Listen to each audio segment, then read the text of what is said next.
6 a.m. in the Mile High City. Good morning, Denver, Colorado. You've tuned into the Jeff and Bill Show on 710 KNUS. I'm your co-host, Jeff Hunt, along with Bill Thorpe, bringing you the freshest insights and hottest takes from the right, left, and center. It's a beautiful day in the greatest country in history, and we're gearing up for a whole nother morning of engaging discussions, critical analysis, most importantly, your calls and texts, because this is where Denver's voice is heard loud and clear. So grab a cup of coffee, Denver, and let's dive into the issues that matter most to you right here, right now. We have an absolutely jam-packed show. I don't think I've ever had a show like this. It is crazy. We're going to kick it off here with Eli Bremer in just a second, followed by Hugo Chavez Rey. Lindsey Marsh from Doug's Diner is going to join us in the 7 o'clock hour as we get ready for a live broadcast tomorrow morning from Doug's Diner here in Parker. Welcome to come down and hang out with us. It's going to be a ton of fun. Followed by that, we're going to do Barb Kirkmeyer, Brandi Bradley, David Jenkins, and Valdamar Archuleta. Holy cow. Jam-packed show today. By the way, so Doug's Diner tomorrow. This is at 18595 East Main Street in Parker. And Billy and I are going to be there from 6 a.m. to 10 a.m. You can come enjoy a breakfast with us, hang out with us, get some pictures taken, be a part of all the activities. And Deb Flora is going to be back tomorrow. She's going to come by the diner and hang out with us. She's working on a new project. So Deb will be there. Lisa Frizzell, she's running for state senate down there in Parker. She's going to swing by. So you have lots of elected officials, good friends. Why not come by and have some breakfast for us? All right, Billy, what are we starting with this morning? Let's see. Why don't we throw it to Eli and let's chat with Eli a little All bit. Right. We got Eli Bremer a little weird. on. Do we have Eli on the Zoom? All right, there he is. There he is. Well, Eli, big weekend for you. Yeah, we had an interesting weekend. Good morning, guys. Great to be on your show. How are you doing? Great to have you here. I love the fact we get to kick off the day with you because, Eli, man, it was a big weekend. My phone blew up. You're the man at the center of all of it. So if you missed it, a group of Colorado Republicans voted Saturday to remove Dave Williams as chair of the state party at a meeting denounced by Williams and his allies as fraudulent and illegal. Republicans cheered when results were announced at a church in Brighton where Williams' opponents gathered in defiance of state GOP warnings that the proceedings lacked authority and would be ignored. But who did they replace him with? Well, after a series of votes, Central Committee members elected former El Paso County GOP Chairman Eli Bremer to chair the party and voted in former Routt County Treasurer Britta Horn as vice chair. So, Eli, give us a sense of what happened over the weekend. Yeah. Well, I think this is the culminating event of a long time problem simmering in the party. And at a very foundational level, it's that the reason that the party exists is to support the candidates who are out there in the general election. This has been brewing in the primaries. The former leadership had gotten involved in a lot of primaries. That was very controversial. Their candidates largely lost. So we saw there was a huge disconnect between them and the 900,000 Republicans who are in the state of Colorado.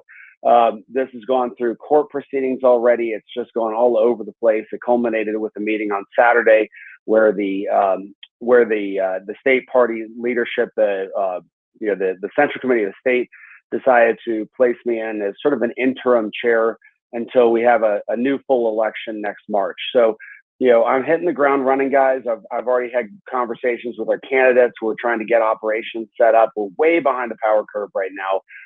We should be, the stuff we're doing right now, frankly, we should have been done 6 to 9 months ago, but we're hitting the ground running and we're going to make a big impact this election. To that point, this was some information that was shocking to me, Eli. You tweeted this out yesterday. The GOP finished its first strategy meeting with Paul Lundeen. First strategy meeting with Paul Lundeen. And then some of these other folks had never even been called. Gabe Evans, until today, you mentioned the Colorado GOP hadn't even called Gabe Evans. What? Yes, that's correct. So yesterday I was working I went to church, took my wife and son to church in the morning. We came back and hit the ground running and had a great call with State Senator Paul Lundeen, who's in charge. He's the Senate Minority Leader. He's in charge of winning all the Senate seats that we can, and that's really important in this cycle. We have to hold 3 seats that are pretty difficult, pick up 1 or 2. If we lose one of those seats, we're going to move back to a point where Republicans lose seats on committees. And what that will enable the Democrats to do is basically send things to the ballot without Republicans being able to stop it. So if we lose a net 1 seat, then we're going to have that problem. I can't share with you exactly which seats Senator Lundeen said we need to be focused on, but he and I went through district by district, candidate by candidate. That was the very first time he had heard from anybody at the Colorado Republican Party about coordinating or anything. I made a firm commitment to him. There was a blow up last week in Cleve Simpson's district. Cleve's running for Senate 6, and down the sort of the south and west part of the state, where the state party had sent out a communication that inadvertently helped his opponent. And I said, Senator Lundeen, you have my word. The state party will no longer do anything like that. If we send out communication inside a district, we're going to coordinate with the campaign. So no one had talked to Senator Lundeen before. Had a great call with Gabe Evans. Gabe said that was the first time a sitting party officer of any type had called him since he was running. The same was true with Jeff Hurd. So we're starting to rebuild these relationships. We're not wasting any time. Within the next day or 2, I expect to have a call with the National Republican Congressional Committee. They're very excited to have a new leadership team. We're going to be working on standing up operations here and trying to get these congressional races back on track. Talking with Eli Bremer, he was selected to essentially replace Dave Williams as the chairman of the Colorado Republican Party. But Dave doesn't believe he's been replaced.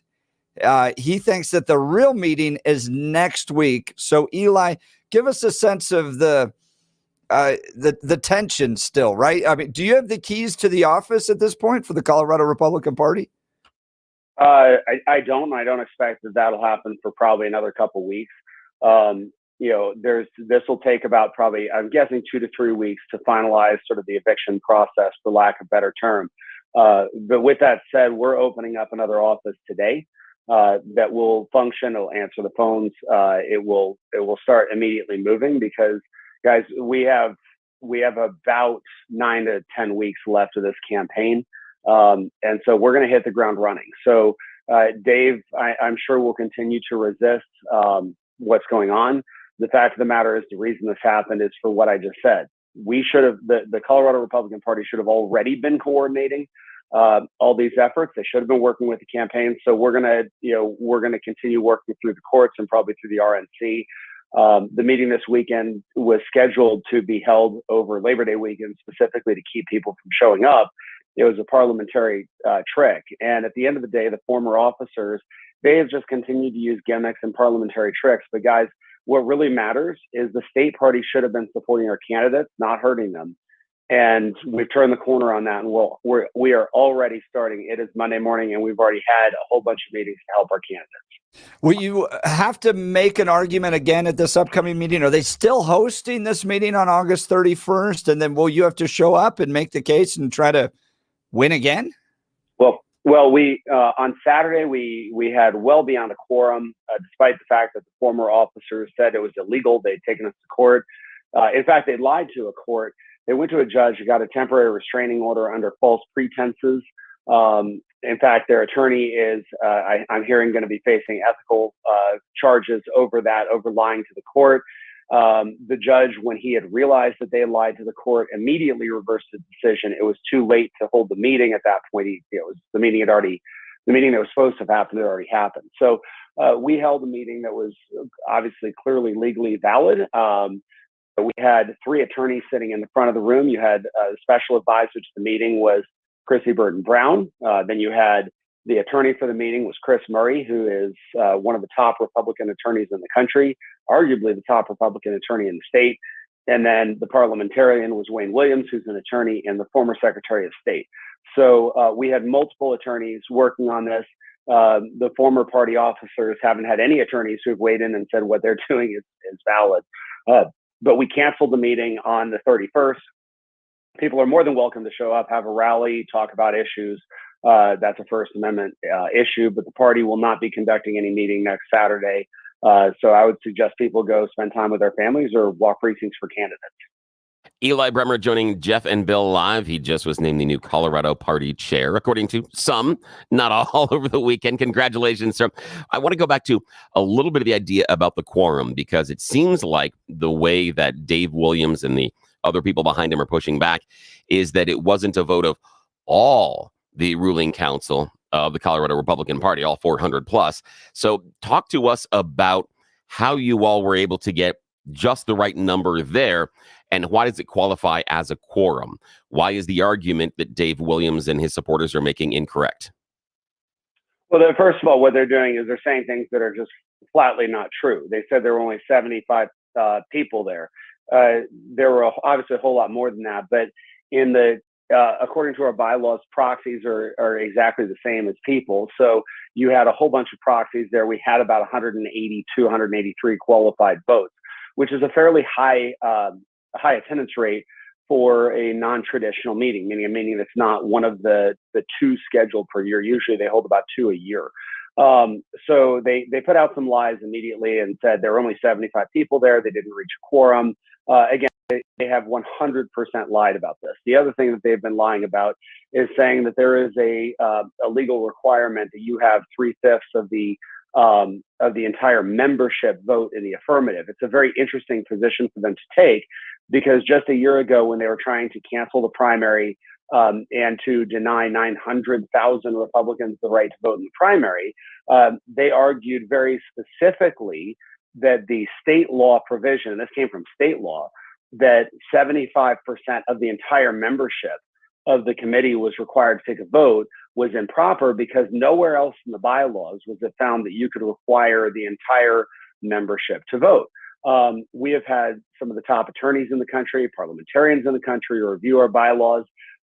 There is a point of ambiguity where up until this point, it was very much assumed that it was a 3/5 vote of a quorum could remove a chair, when just because of the opt-out vote, it opened up the possibility that 3/5 could be the entire committee. That was not a particularly logical reading. With that said, what we did is we sent it up for legal review. The attorneys said, okay, when there's ambiguity, the party rules state that it goes to Robert's Rules of Order, which state that the body itself is able to clarify what that ambiguity means. So we had District Attorney Ann Kelly give us a legal review of that.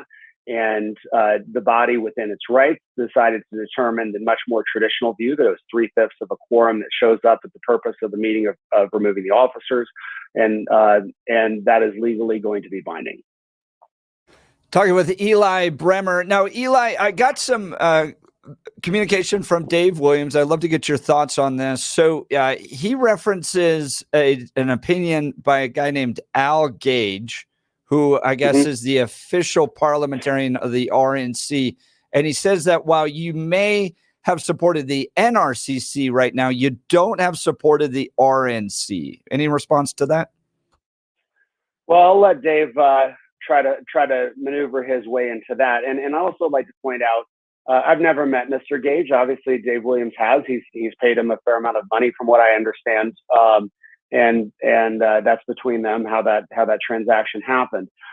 Parliamentarians, I had to read up on this because I'm a businessman. I work predominantly in business. I've done some political stuff, but we don't use parliamentarians in most work. So I had to read up on what the certifications were. You have to finish high school or get a GED, and then you pass some certifications. It's probably like becoming a realtor. And actually, Al Gage is in fact a professional realtor who does some work for the RNC.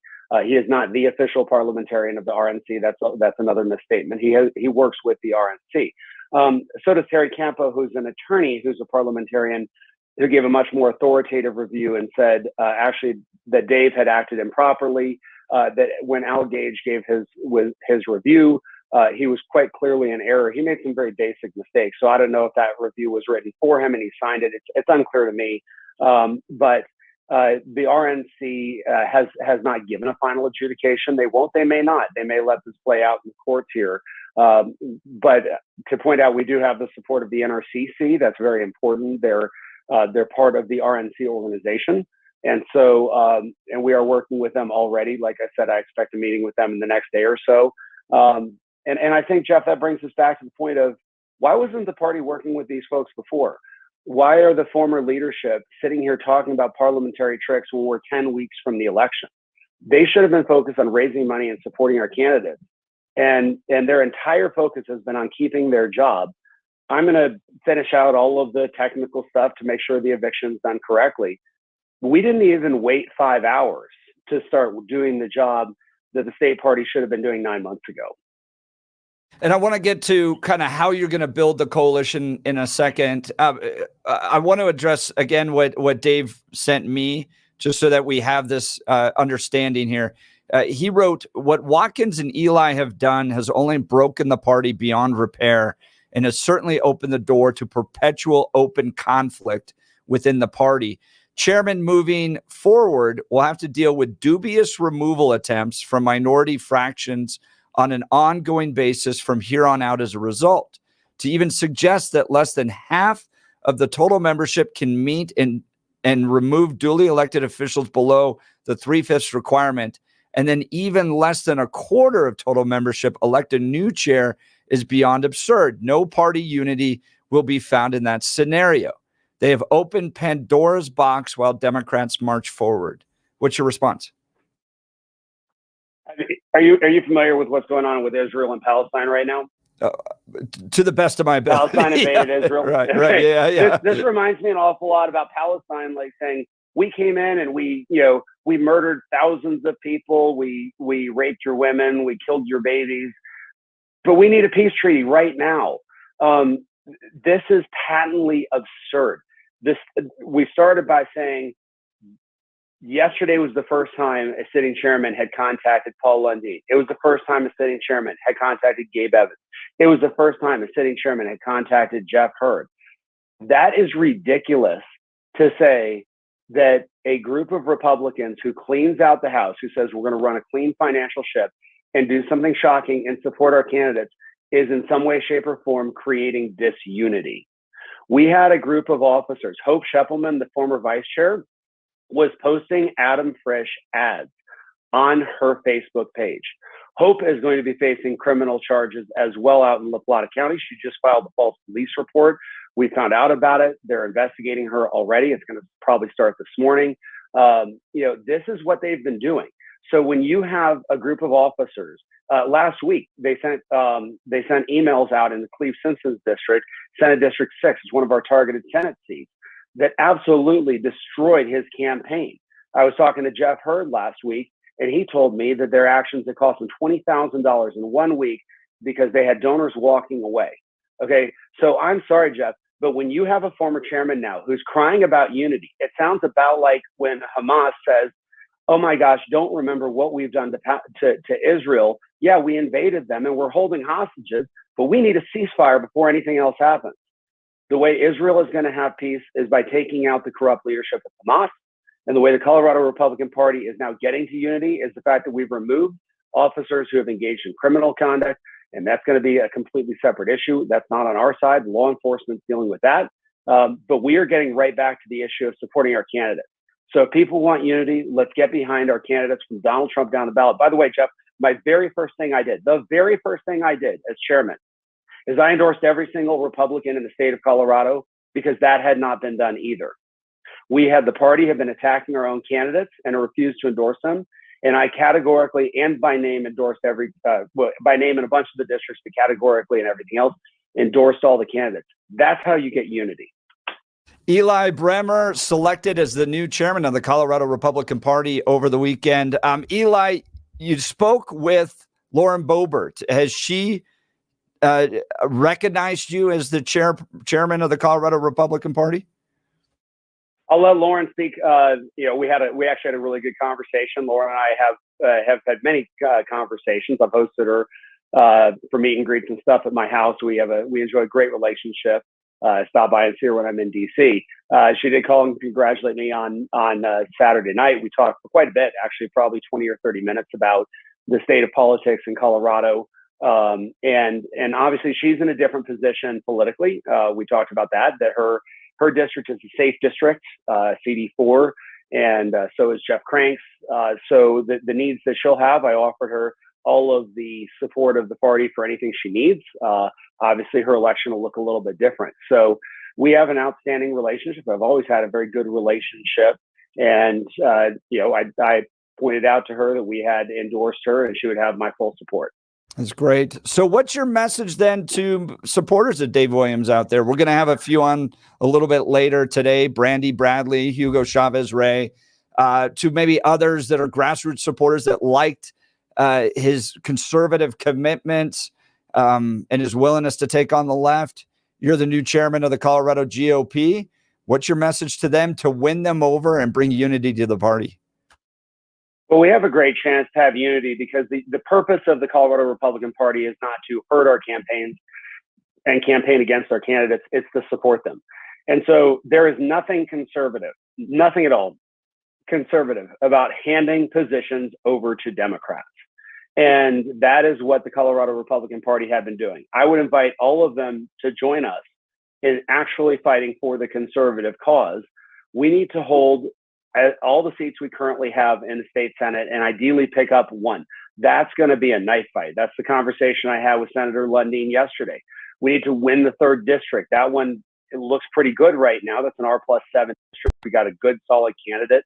That being said, I promised Jeff Hurd we're going to keep the party from getting in his way. So if former Chairman Dave Williams has supporters that want to join the cause and fight for conservatism by winning at the ballot box, we welcome them on board.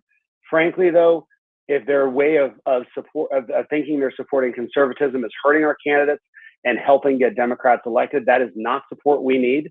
I would encourage them to change course. We need to get our candidates elected, whether it's Lauren Boebert or Cleve Simpson or Jeff Hurd or Donald Trump. We need to work for every single one of them, and that had not happened. So I welcome them in to do what the party should have been doing, to join shoulder to shoulder with us as Republicans and as conservatives. This has nothing to do with ideology at all. Nothing. The purpose, and it's in the bylaws, the purpose of the party is to get our candidates elected. Ironically, if you want to advance conservatism, get more Republicans elected. If you want to advance liberalism, hurt Republicans' chance of getting elected, and you'll see the hegemony of the Democrat Party expand, and that is not in the least bit conservative.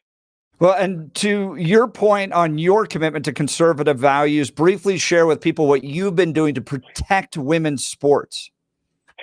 Well, it's funny that the chair of the Democrat Party immediately came out and attacked me. Eli's a transphobe, and I said, and by the way, I am very opposed to the chair being the story.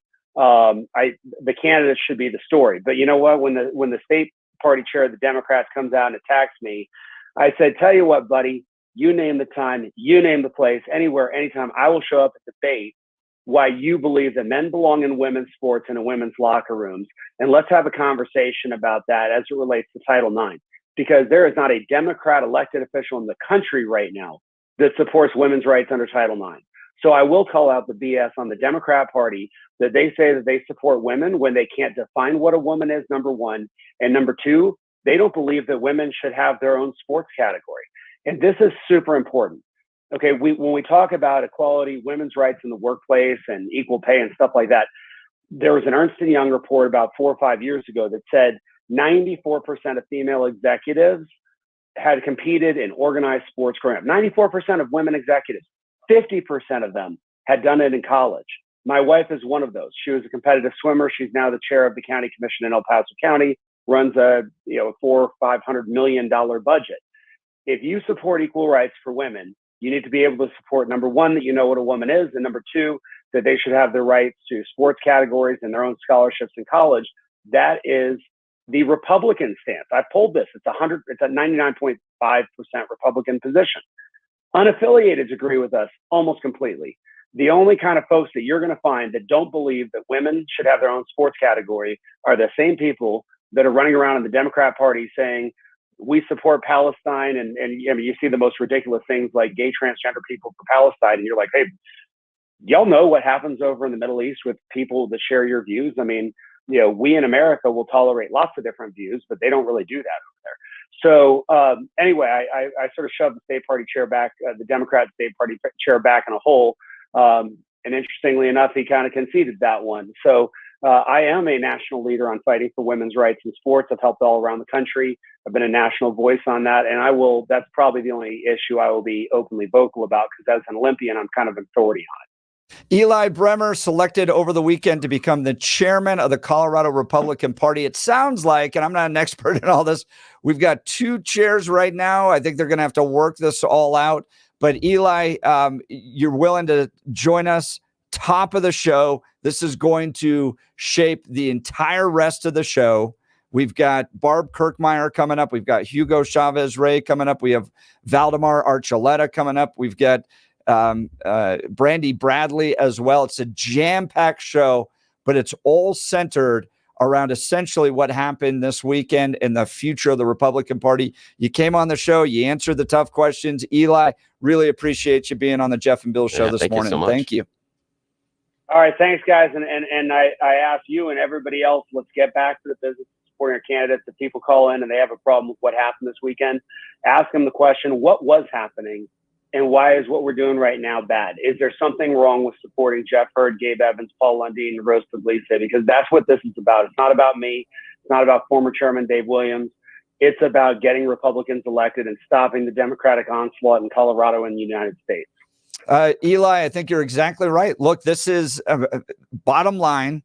It's about getting more Republicans in and fewer Democrats. and that's always a good combination. I like that, Matt. It's one of those things where the chairman of the Colorado GOP is essentially the head coach, and like a head coach, you judge them on wins and losses. All the other stuff that comes with it, the personality, the drama. Bottom line, November, we either have more Republicans in, or we have fewer Democrats, hopefully. And that's what you should judge the chairman by. And it sounds like you guys are hitting the ground running, getting out there, building the infrastructure to make it happen. And we'll ask a lot of the same tough questions to Dave Williams' team as well. So, Eli, thanks again for being on the Jeff and Bill show. Best of luck to you. Happy to come on anytime. Have a great morning, guys. Great. Thank you. Again, Eli Bremer selected. It sounds like right now we've got 2 chairmen. Yeah, that's exactly what we have. Only one newsman. Yes. Well, let me know what you think. We're going to have Hugo Chavez Rey up in a second to respond.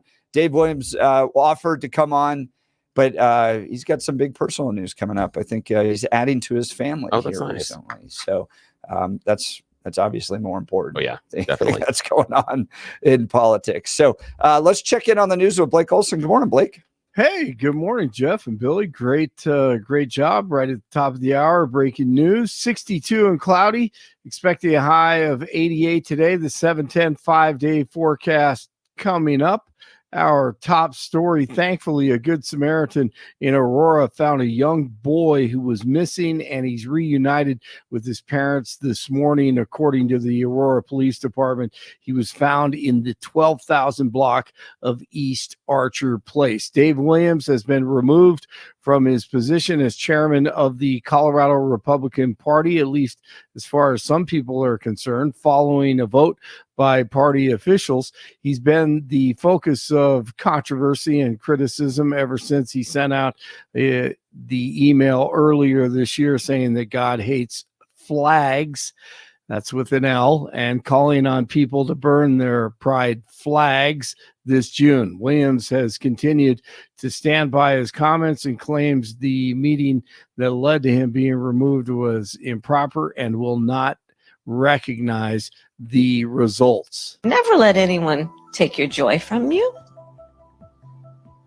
I call myself a joyful warrior. Right? Never let anyone take your joy from you. There she is, potentially the most dangerous, joyful person in the world. Republicans not only up against Kamala Khan, but once again up against the media. John Carl of ABC is a flat-out leftist Marxist. Evidently, he works for the Harris campaign. Senator Tom Cotton on with this bozo over the weekend. And President Trump is going to draw a sharp contrast with Kamala Harris, who has supported things like decriminalizing illegal immigration or giving taxpayer-funded health insurance to illegal aliens or taking away health insurance on the job for 170 million Americans, banning gas cars, confiscating firearms. These are all what do you mean taking away health insurance? What are you talking about? She said when she ran for president that she wants to eliminate private health insurance on the job. 170 million Americans, John. Yeah, I mean that is not her position now. How do you know that's not her position? How do you know that's not her position? I mean, she says she no longer supports Medicare for all. She has not said that. Maybe anonymous aides on a Friday night have said that, but the last thing that she said. But this was not a radical convention. I mean, she. As you heard me go through with Bernie Sanders, she is not taking the positions of the far left of her. He is a clown. J.D. Vance says he believes that Donald Trump would veto a federal abortion ban if elected president. In an interview with NBC's Meet the Press, Vance said Trump has been very clear that he wants to leave the abortion question up to the states. But the left, they just can't stop talking about abortion. They love abortion. 2 men are dead following a shooting in southeast Denver early Sunday morning. The shooting took place in the 4400 block of South Quebec Street. One victim was pronounced dead on the scene and the other at the hospital. The second victim was self-transported to a local hospital. Police are still investigating the shooting, and it is unknown if a suspect remains at large. News brought to you by Lair Fireplace and Patio, Denver's premier source for everything fireplace, patio, and grills, locally owned and operated since 1954. Online at lairfireplacepatio.com. Broncos over the Cardinals in the final preseason game of the year, 38-12. Yankees beat the Rockies 10-3, and Keegan Bradley wins the BMW championship at Castle Pines by 1 stroke. 59 in Englewood, 56 in Golden, 62 in Denver. Jeff and Billy continue. It is Monday. Blake Olson, News Talk 710 KNUS. Partly to mostly cloudy as a front comes through today. Temperatures will still be warm, making the mid to upper 80s, with scattered showers and thunderstorms developing this afternoon and evening. Lows tonight, mid to upper 50s. Dry air comes in, so there's very little happening Tuesday through Friday. Tuesday through Friday will be warm, dry, with nights getting a little cooler. Weather sponsored by branchplanning.com. Secure your future retirement with a reliable income stream. Annuities can provide guaranteed payments, giving you peace of mind. Get your complimentary review at branchplanning.com or call 303-219-0088. Meteorologist Don Day in the 710 KNUS Weather Center.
All right, we had just wrapped up a great conversation with Eli Bremer, one of 2, I think, state party chairs we have now as they work through, as he mentioned, the eviction process. Yeah.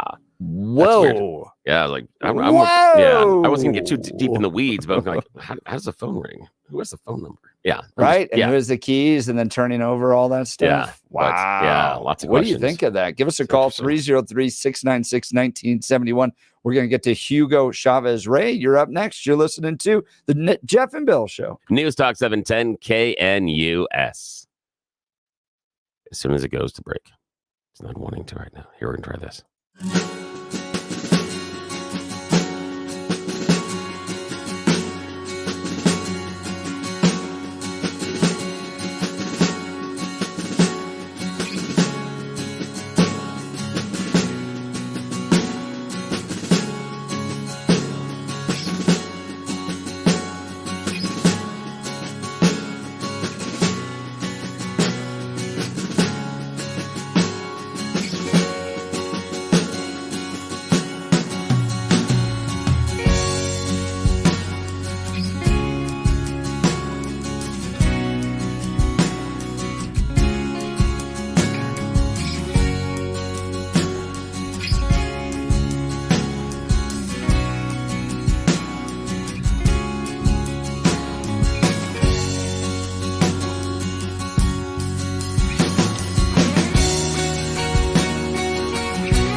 Welcome back to the Jeff and Bill Show. Just wrapped up an interview with Eli Bremer, selected over the weekend to be the new Colorado Republican chairman by at least a certain number of Republicans. But Dave Williams is not ready to go. Nope. So the battle continues. Let's go to the phone lines. Hugo Chavez Rey with the Hispanic Patriot Podcast.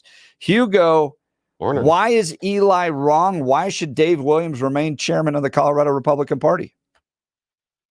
Good morning, guys. What a morning, huh? Starting it off hot. Yeah. Thanks for joining us. Yeah, well, thanks for having me. So here's my, I watched and listened to Eli, and I got everything down. So this is my rebuttal to Eli Bremer and his merry gang of attempted coup perpetrators, shall we say, last Saturday. The meeting, first of all, the meeting on Saturday was illegitimate, regardless of what Eli or Todd or anyone else says. This was determined by two professional and certified parliamentarians, one from the state GOP and one from the RNC. And furthermore, any business that was conducted at that meeting doesn't carry any weight of authority, period. So myself, as a duly elected member of the State Central Committee, I do not recognize any of those elected officials, hard quotes on that, from that sham meeting where 77 disgruntled individuals showed up to perpetrate their fraud. And they were carrying 104, shall we say, questionable proxies from various parts of the state. That's still to be determined as to the validity of some of those. So in one of the comments that I read after the meeting over the weekend on social media, this poster claimed that they had been in contact with the NRCC. And that was something that Eli touched on this morning. And that they recognized the newly elected board of the Colorado GOP. And when I read that, I almost spit out my coffee because, for the record, the NRCC and the NRSC are both PACs, political action committees. Neither has any authority over any state party activities, nor do they have any affiliation with the RNC. So this is the kind of ignorance that we're dealing with here. It is only the RNC, the Republican National Committee, that has authority over party business. Nothing that comes from Todd Watkins, Nancy Pelosi, Eli Bremer, Britta Horn, or Kevin McCartney, just to name a few of the coup leaders, means anything. They can bay at the moon. We have not heard from the RNC yet. Now, Hugo, I want to ask you this question. I've got to take a brief commercial break here, but I want to ask you this question when we come back.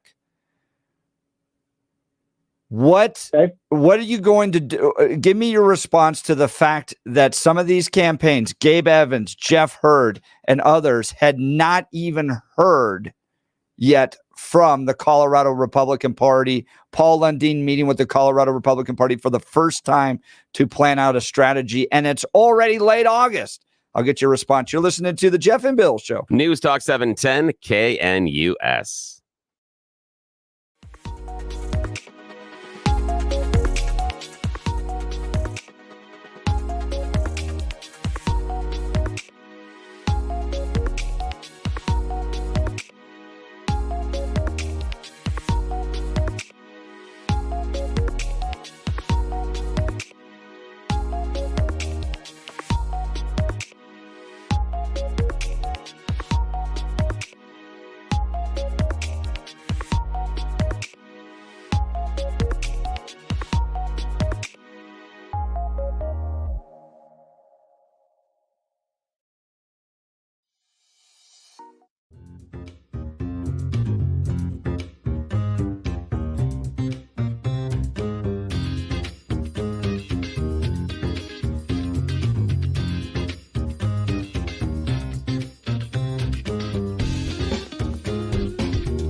All right, welcome back to the Jeff and Bill.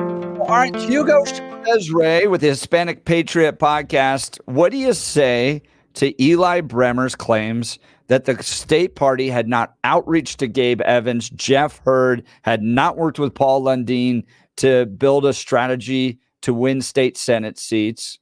What do you say? Well, to my knowledge, that is an absolute lie. So I can't speak for the party because I'm not here to speak on behalf of the party. What I am here to do is speak on behalf of a coalition that I'm a part of that is fighting this attempted coup from Eli and his group. So on that issue, I will simply just say I believe that's a lie. So we can leave it at that, and some other folks can comment and weigh in on that. But to get back to the issue of the Saturday meeting, basically what they've done is they've twisted themselves into a pretzel trying to make this thing legitimate. For example, on the issue of the bylaws and what constitutes a legal vote or a quorum or whatever, here's what is really the fact, okay? They basically, I was at the meeting, by the way.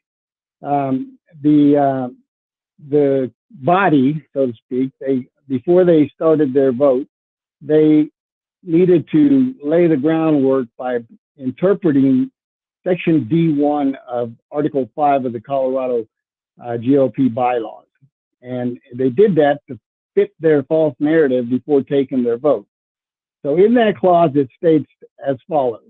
Any elected officer of the CRC may be removed from office at any time for whatever cause the CRC may deem sufficient by a vote of 3/5 of the entire membership of the CRC eligible to vote at a meeting called for that purpose. So the question is about the proper application of this bylaw, as outlined by the chairman of Bylaws Committee, Mr. John Fielding, whom you may know, attorney from Parker, and he states as follows. The question has arisen about the proper application of this bylaw. The specific issue concerns the effect of the language at a meeting called for that purpose. That line right there is critical. For some SEC members appear to interpret this language as being part of the qualifications of the people who can vote on removal, and 3/5 of such people can carry out the removal. Alternatively, the language could merely describe the occasion at which a valid removal vote may occur. Yeah, Hugo, I understand that. Hey, I'm sorry to interrupt, but the issue being, I mean, we're arguing minutia at this point. And what I'm kind of looking at, and the question I've got for you, I understand there are different interpretations about a single bylaw, and we're talking about whether or not this is legal. But I want to know about Eli's point about the primary. Eli made a point when he was talking with us that the party, for the first time ever, endorsed a slate of candidates during the primary. Those candidates overwhelmingly lost. Does Eli have a point that this shows party leadership is out of touch with what the voters want? Is he correct about that? No, and I will point out that we basically had about a 15% turnout in the primary from registered Republicans. So the fact that, you know, whatever number lost out of the primary is somehow the party's fault, I find ludicrous, because nobody's talking about the low voter turnout. Well, Why did only Hugo, 15% hang on a of the sec, entire though. body? But Hugo, isn't it the party's job to get people elected? Right now, what I'm hearing is, well, a lot of other people came in and voted, and obviously we can't win. That's what's going to happen in the fall. The idea of saying, well, you know, if only we had Republicans, then we could win. I bet if we only had Republicans voting this fall in Colorado, all the Republicans would get elected. Skipping over. No, Okay, I'm not skipping over it. No, what you're doing is you're sitting there saying, well, some Republicans voted for him. I'm telling you that the slate that was endorsed by the party failed. Isn't that an issue? Shouldn't that cause you pause about what's our strategy going ahead in the fall?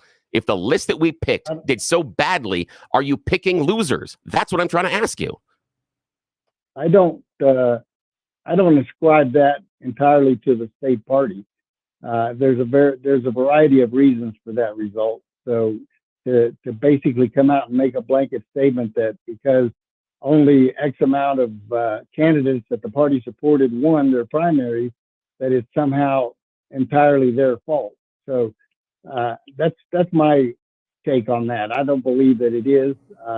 Do they have some responsibility? Sure, but they don't have. Now, Hugo, we're up against the end of the hour here. Last quick question: if this all turns out and Eli Bremer is the new chairman of the Colorado Republican Party, are you willing to work for the Colorado Republican Party to help get Republicans elected? Can you cross that bridge and build unity and get behind Eli?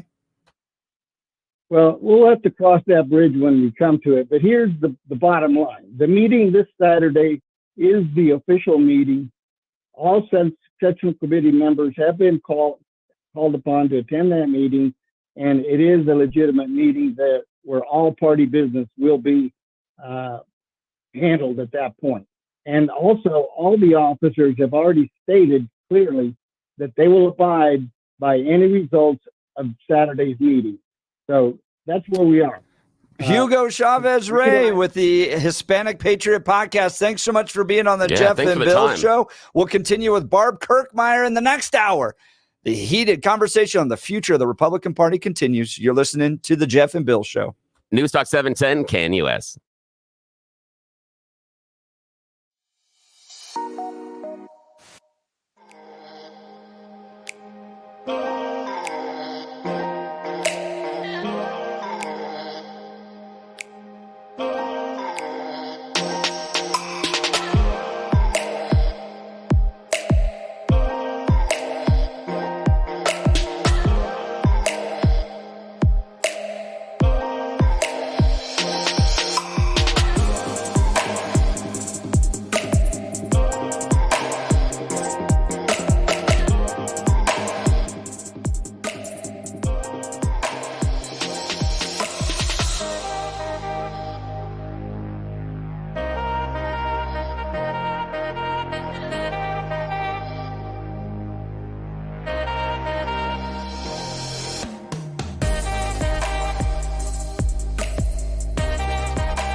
7 a.m. in the Mile High City. Good morning, Denver, Colorado. You've tuned into the Jeff and Bill Show on 710 KNUS. I'm your co-host, Jeff Hunt, along with Bill Thorpe, bringing you the freshest insights and hottest takes from the right, left, and center. It's a great day to be living in America, and we're gearing up for a whole nother hour of engaging discussions, critical analysis, and most importantly, your calls and texts, because this is where Denver's voice is heard loud and clear. So grab a cup of coffee, Denver, and let's dive into the issues that matter most to you right here, right now. Coming up this hour, we're going to talk with Lindsey Marsh about our live broadcast tomorrow at Doug's Diner. You're not going to want to miss that from 6 a.m. to 10 a.m. in Parker. Come hang out with us, be a part of the conversation, get some pictures taken, but most importantly, enjoy some delicious food. We're going to talk with Lindsey Marsh, and then Barb Kirkmeyer is going to join us. She's a Colorado state senator that was part and active in what happened over the weekend in replacing, and I put replacing in quotes because I don't know what's happening right now. Yeah, no clue. We have a meeting that's been called on Saturday that is supposed to be the real meeting, but then the people that just got selected canceled the meeting, and so we have two chairmen that are battling it out. I think it's going to have to go to the courts. Dave Williams still has the keys to the office. Eli Bremer believes he is entitled to the keys to the office. So this is crazy, and it's all coming down to interpretation of a bylaw. That's exactly right. That is what it's coming down to as far as who's guess got the who's power. having the conversation? 710 KNUS. So you're going to want to stick with us through the entirety of the show, because in the 8 o'clock hour, Brandi Bradley, who is supportive of Dave Williams, is going to join us. And then Valdamar Archuleta in the 9 o'clock hour is against Dave Williams. He's going to join us. So the conversation continues. You're going to get both sides. You're going to be well informed on 710 KNUS today. So got a great hour coming up for you. Let's check in on the news with Blake Olson. Good morning, Blake. Hey, good morning, Jeff and Billy. Those doggone bylaws. 63 and cloudy, expecting a high of 88 today. The 710 5-day forecast is coming up. Our top story. That is ridiculous to say that a group of Republicans who cleans out the House, who says we're going to run a clean financial ship and do something shocking and support our candidates, is in some way, shape, or form creating disunity. Eli Bremer, the new chairman of the Republican Party, reportedly on with Jeff and Bill last hour. Dave Williams has been removed from his position as chairman of the Colorado Republican Party following a vote by party officials. He's been the focus of controversy and criticism ever since he sent out an email earlier this year that called on people to burn their pride flags this June. Williams has continued to stand by his comments and claims the meeting that led to him being removed was improper and will not be recognized. Bremer is moving forward. Had a great call with Gabe Evans. Gabe said that was the first time a sitting party officer of any type had called him since he was running. The same was true with Jeff Hurd. So we're starting to rebuild these relationships. We're not wasting any time. Within the next day or two, I expect to have a call with the National Republican Congressional Committee. They're very excited to have a new leadership team. We're going to be working on standing up operations here and trying to get these congressional races back on track. From local to national, the White House says President Biden is closely monitoring developments after Israel and Hezbollah traded military strikes. Hezbollah struck first. A National Security Council spokesman said the U.S. continues to support Israel's right to defend itself. The Pentagon ordered 2 U.S. Navy carrier strike groups to remain on standby in the Middle East. Caitlin Collins of CNN, she's from CNN, an anchor, and she's out of her mind. So is James Carville. They were on Bill Maher over the weekend, and Collins, carrying the water for Kamala Khan, says former President Trump doesn't want to debate her. I think we can get there. I think the debate on September 10th is going to be so consequential, and it's going to have an audience that we can't believe, because what does America love? A train wreck. And they had one on June the 27th, and they want another train wreck. I agree on that. Do you guys have that debate? It's ABC debate. ABC debate. If it happens, I still think it's an open question. Really? Trump's going to go. He's got to. You think that Trump is going to pull out? I think Trump is nervous about it. I think Trump, I talked to a lot of sources in his world. I think he has really struggled with it. It's not just a narrative or a talking point from Democrats. He really has struggled with how to combat her. And I think going into that debate, he does not really want to do it. I think it's difficult, if not impossible, for him to pull out because his campaign manager had cards printed that said anywhere, anytime, any place for President Biden, and it would look weak. But I don't think he's looking forward to it at this point. Maybe part of it, if he does, it's because of you and the media. One-sided, he's fighting the media, and of course, Harris, probably more the media. J.D. Vance says he believes Donald Trump would veto a federal abortion ban if elected president. In an interview with NBC's Meet the Press on Sunday, Vance said Trump has been very clear that he wants to leave the abortion question up to the states, but they just go back and forth. They just cannot stop talking about it. An off-duty Arvada firefighter is dead following a crash on Sunday. Kyle Trombley, a 13-year veteran of the department, was off duty at the time of the motor vehicle crash. Circumstances of the crash were not known. Trombley most recently served out of Station 1, where he had been since January of 2023. 2 men are dead following a shooting in southeast Denver early Sunday morning. Shooting took place at the 4400 block of South Quebec Street. One victim was pronounced dead on the scene and the other at the hospital after the second victim was self-transported to a local hospital, and police are still investigating the shooting, and it is unknown if a suspect remains at large. Dr. Anthony Fauci is expected to make a full recovery after being hospitalized for the West Nile virus. He's 83 and he's out of the hospital and at home recuperating. And my new favorite jam on social media from @RealJoelFisher, and it's FISCHER. All the Democrats, all they did was talk about Trump at the DNC, Donald Trump, Donald Trump. They don't have a platform. All they can do is rip Trump and try to destroy him. And thank you very much for the branding. Donald Trump. Donald Trump. Donald Trump. Donald Trump. Donald Trump. Donald Trump. Donald Trump. Donald Trump. Donald Trump. Donald Trump. Donald Trump. Donald Trump. Donald Trump. Donald Trump. Donald Trump. Donald Trump. Donald Trump. Donald Trump. Donald Trump. Yeah, that'll get your Monday going. Broncos over the Cardinals in the final preseason game of the year, 38-12. The Yankees beat the Rockies 10-3. Keegan Bradley wins the BMW championship at Castle Pines by 1 stroke.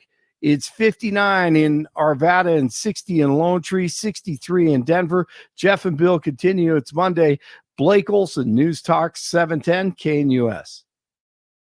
Partly to mostly cloudy as a front comes through today. Temperatures will still be warm, making the mid to upper 80s, with scattered showers and thunderstorms developing this afternoon and evening. Lows tonight, mid to upper 50s.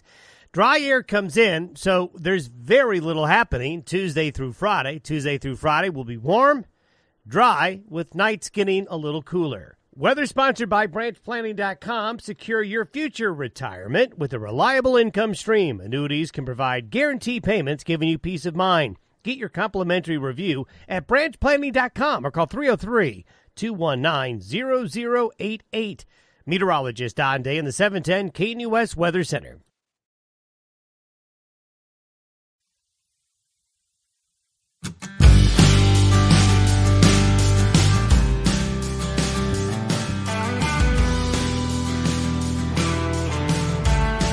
Welcome back to the Jeff and Bill Show. Tomorrow is going to be a ton of fun. Yeah.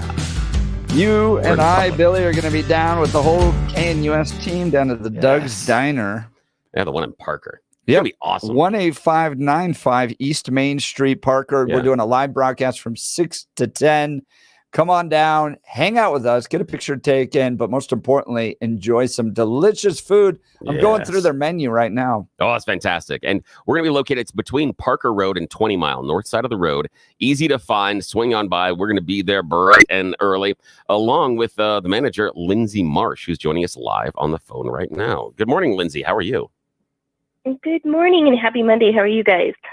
We'd be much better if we were at Doug's Diner having breakfast. I was looking at your menu Honestly. going, tomorrow's going to be awesome. Yeah, it's a problem with just choosing one thing. So for breakfast, if you're kickstarting it, Lindsey, what do you like on the breakfast menu? What's kind of the thing that you think is the best way to start the day? Well, because it's a Monday, I think I'm going to go sweet. We have a sweet stuff section where we have huge pancakes. We have crepes, hot cakes, the Belgian waffle. And then something that's really cool is one of our regulars named Chuck. He said, I want more blueberries. I want more chocolate chips. So we actually added something on there called Chuck It Up, where you get triple the amount of blueberries and chocolate chips. And he always brings a smile to our face when he yells, "Chuck it up for me, please." I was wondering where that came from because I saw that on the menu, but it's a brilliant idea and definitely approved by all of the younger people in my family. They definitely want as many chocolate chips as possible in all those pancakes and Belgian waffles. That's a great way to start out with. So talk to us also. There's steak and eggs. You've got the biscuit and gravy. We've got huevos rancheros. And, we're going to be out there tomorrow. Is it too early in the day for me to ask them to make the spicy Reuben? I'm just asking because Mark keeps teasing me about that. Nope, I got fresh sauerkraut ready to go for you. Yes. You are my favorite, Lindsey. I'm definitely going to throw down that tomorrow. This is going to be fantastic. So talk to us about, because this really is in many ways a family operation. It's your father that owns the operation, took over from the original Doug and leaned into the idea of natural ingredients, locally sourced ingredients, and that home style type of a menu. The things that you would find if you had a grandmother that was a really good cook or a mom, dad that was a really good cook, things that that stick to your ribs. But most importantly, also, it's locally sourced. So we know that when you're throwing down the money after you eat at Doug's Diner, they're going to use it to pay the wonderful ranchers and farmers and everybody else that works here in Colorado to just spread the wealth. So talk to us about it being kind of that family-run operation. What was it like? Dad takes it over, and all of a sudden now you get a shot, and you start working at the family, and you're now the manager at Doug's Diner in Parker. Talk to us about the family connection. So it was really just great seeing my dad and his business partner, Linda, take this journey on. They started with the 2 original stores from Doug in Fort Collins and Centennial, we call it, which is off of Parker Road and Orchard. And really, since 2014, they just built this wonderful franchise with several other stores in Parker and Thornton. Up north is where they live, so you'll see a lot in Loveland. They're opening one in Meade, Colorado on Tuesday. And it's just been really great seeing them grow together and grow this business. And now they're creating dreams for myself and others to ultimately be able to buy these locations now, which has been wonderful.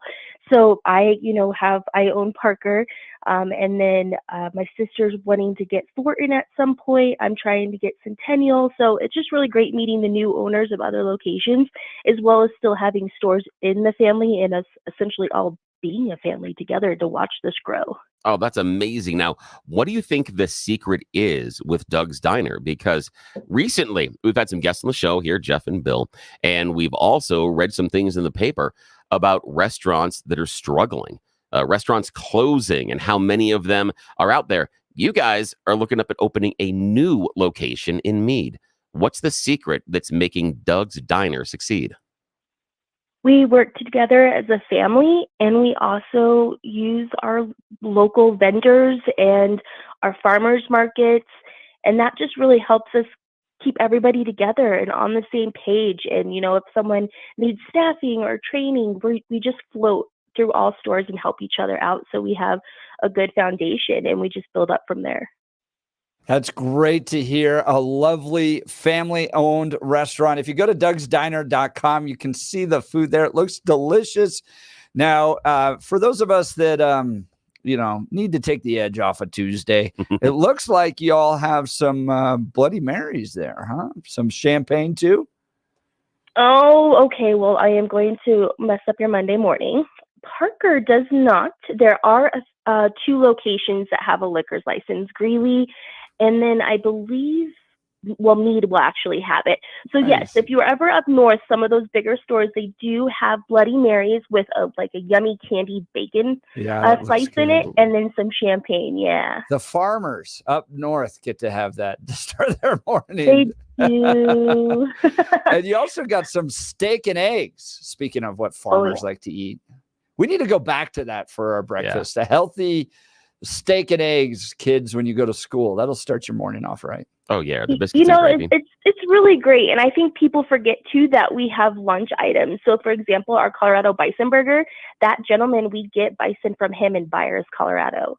So, our burgers are amazing as well. And half the time, my stepdad forgets. Oh darn! I always order breakfast, and I forget I can have lunch all day. I'm like, yep. Flip that menu over and take a look. Yeah.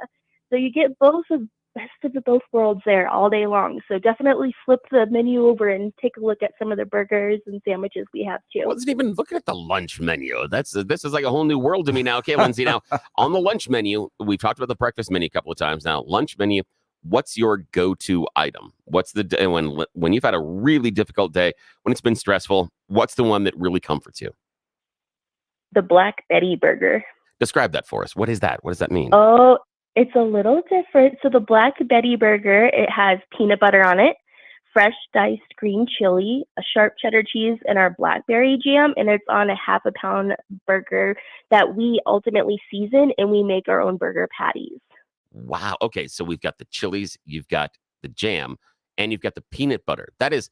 Okay, you've really got my attention on that one because I get the peanut butter and jelly, but you're also using the peanut butter to counteract the burn as far as the chilies. So it's not going to be overpowered.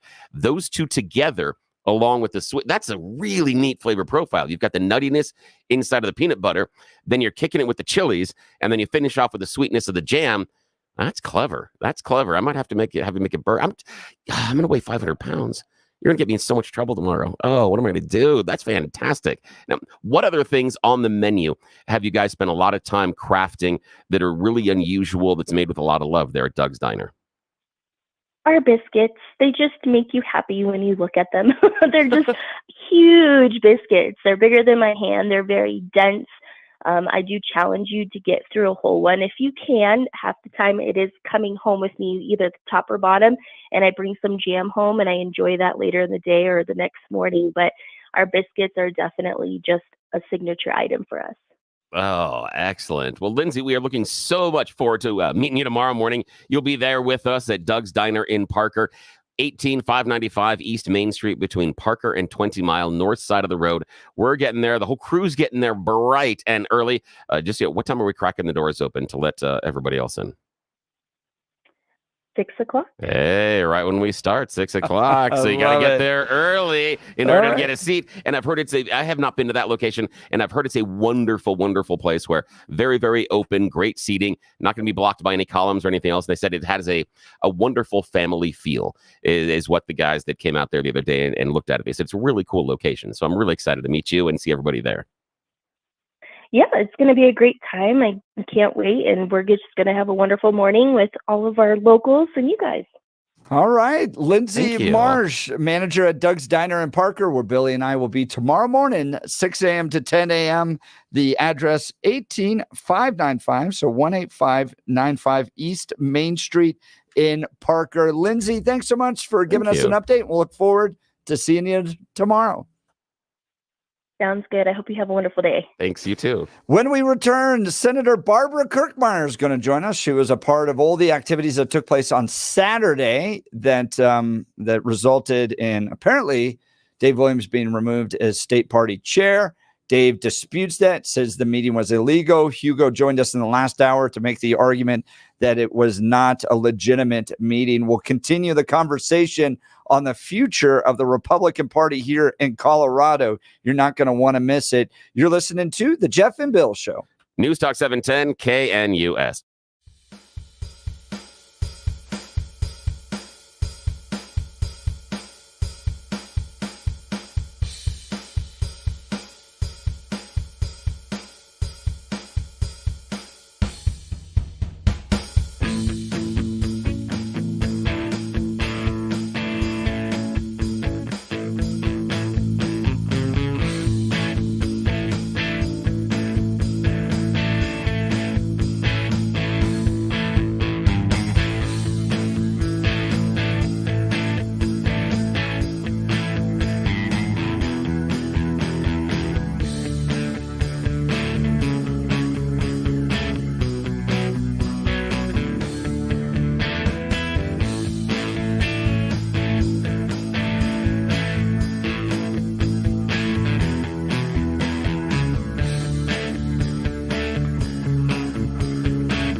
Welcome back to the Jeff and Bill Show. So over the weekend, I was following Senator Barbara Kirkmeyer's Twitter account. It looks like she was a part of all the activities that were happening on Saturday. And so I asked her to come on the Jeff and Bill Show, give us a sense of what happened, her feelings about the direction of the future of the Colorado Republican Party. Senator Kirkmeyer, thanks so much for being on the program. Good morning.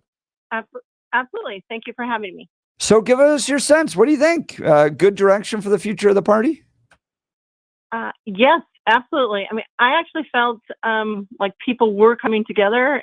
You know, there was a sense of unity, a sense of pride, a sense of, look, we're going to get back to what the party is supposed to be doing, which is, number one, get Republicans elected, but also work to grow our party, put out a message of, of unity, but also a party that focuses on just a new and better future for Colorado. We have not been there for a long time now. Now, you're in a very unique position because while we had other folks on that are defenders of Dave Williams earlier, and we've had Eli Bremer on, your job's kind of at stake.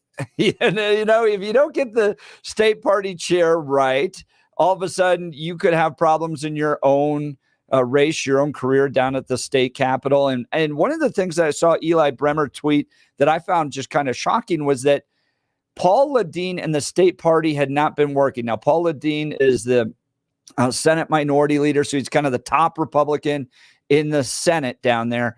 Is that true that the state party and the state Senate Republicans had not been coordinating, working together to win some elections this fall? That is completely my understanding. And I will just give you an example of my own race. So yes, I'm up for re-election this year. And in my primary, where I went through the assembly, I was top line, like by a lot, top line. And Dave Williams and the state GOP endorsed my opponent, who ended up losing by, I got 72%. So she ended up losing 72 to 28. Wow. Let's just say it was 30. Let's just say it was 70-30, just rounding it off so everybody can figure it out real quick, by 40 percentage points. That's how much she lost. Well, and the state GOP never contacted me and said, hey, how can we help you out? They never asked anybody in leadership in my Senate district, because we all have our own district assemblies and organizational meetings and such. Never asked anybody there. Didn't ask my party chair in Weld County who they should endorse. They just went out and endorsed my opponent.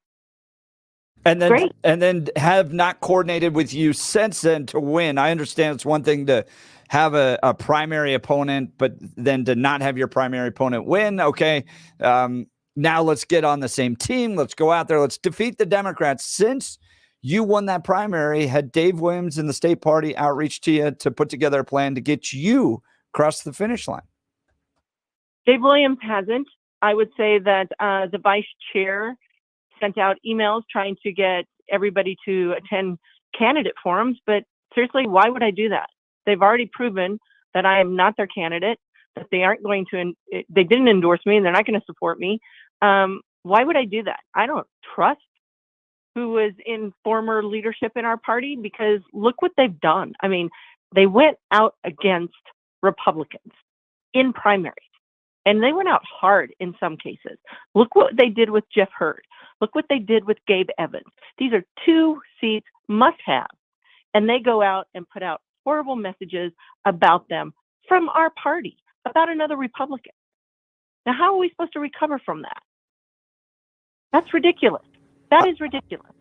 And that's probably an indication on why the NRCC was quickly to jump in and say that Eli Bremer was the new chairman of the GOP. Now we asked Eli whether or not Lauren Boebert had recognized Eli Bremer as the new chairman of the GOP. It doesn't sound like that has taken place yet, but do you recognize Eli Bremer, Senator Barbara Kirkmeyer, as the chairman of the GOP? Absolutely. I nominated him, and I was there to vote for him. And it was my understanding on Twitter, I thought Lauren Boebert had called Eli Bremer, but that's what I thought I saw on Twitter, but I don't know for certain. Yeah, I think the phone call did take place, but whether or not fully recognizing, I'm not quite sure yet. So me neither. So, but absolutely. I mean, we had a state central committee meeting for our leadership to think that the body, the state central committee, could not call a meeting is ridiculous. We all know that the body can call a meeting. We had our meeting. We called the meeting. We followed our bylaws. We had an attorney there, the person who was Chris Murray, who had been our former attorney for the state GOP. He was there. We had Wayne Williams there, our former Secretary of State. He was there as a parliamentarian and ensuring that the election was running smoothly, and it did. It was very obvious. I mean, so yes, we had everyone there to make sure that we had a sound, legal state central committee meeting, and we followed our bylaws, and we did what we can do as a state central committee meeting. So the chair is not the only one who can call the meeting. Eli Bremer mentioned in the 6 o'clock hour he has canceled the upcoming Saturday meeting, this upcoming Saturday, which is the one that Dave Williams and others had originally called. And then Hugo Chavez Rey joined us to say, no, that meeting is still continuing.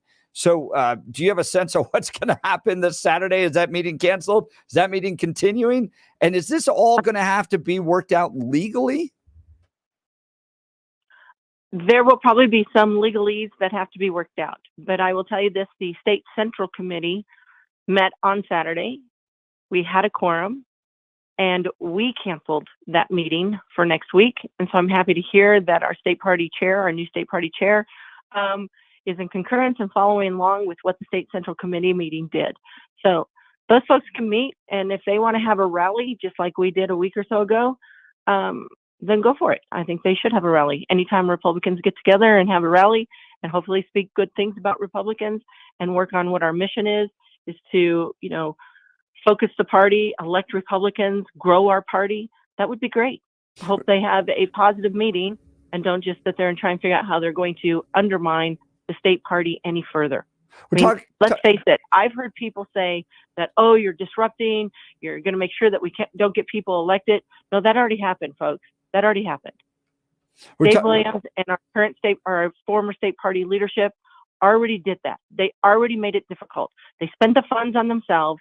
They went out against Republicans hard, and they've already done that. They've already damaged our party. Their message was fueled by hate instead of unity. We're talking with State Senator Barbara Kirkmeyer, Republican here in Colorado. Now, Dave Williams sent me this message last night. I would love to get your response on this. What Watkins and Eli have done is only broken the party beyond repair and has certainly opened the door to perpetual open conflict within the party. Chairman moving forward will have to deal with dubious removal efforts and attempts from minority factions on an ongoing basis from here on out as a result.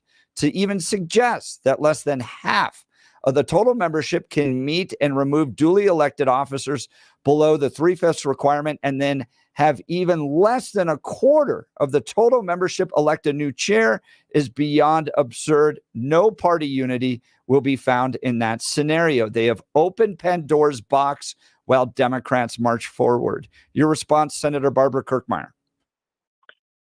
I believe that we will have unity amongst Republicans statewide.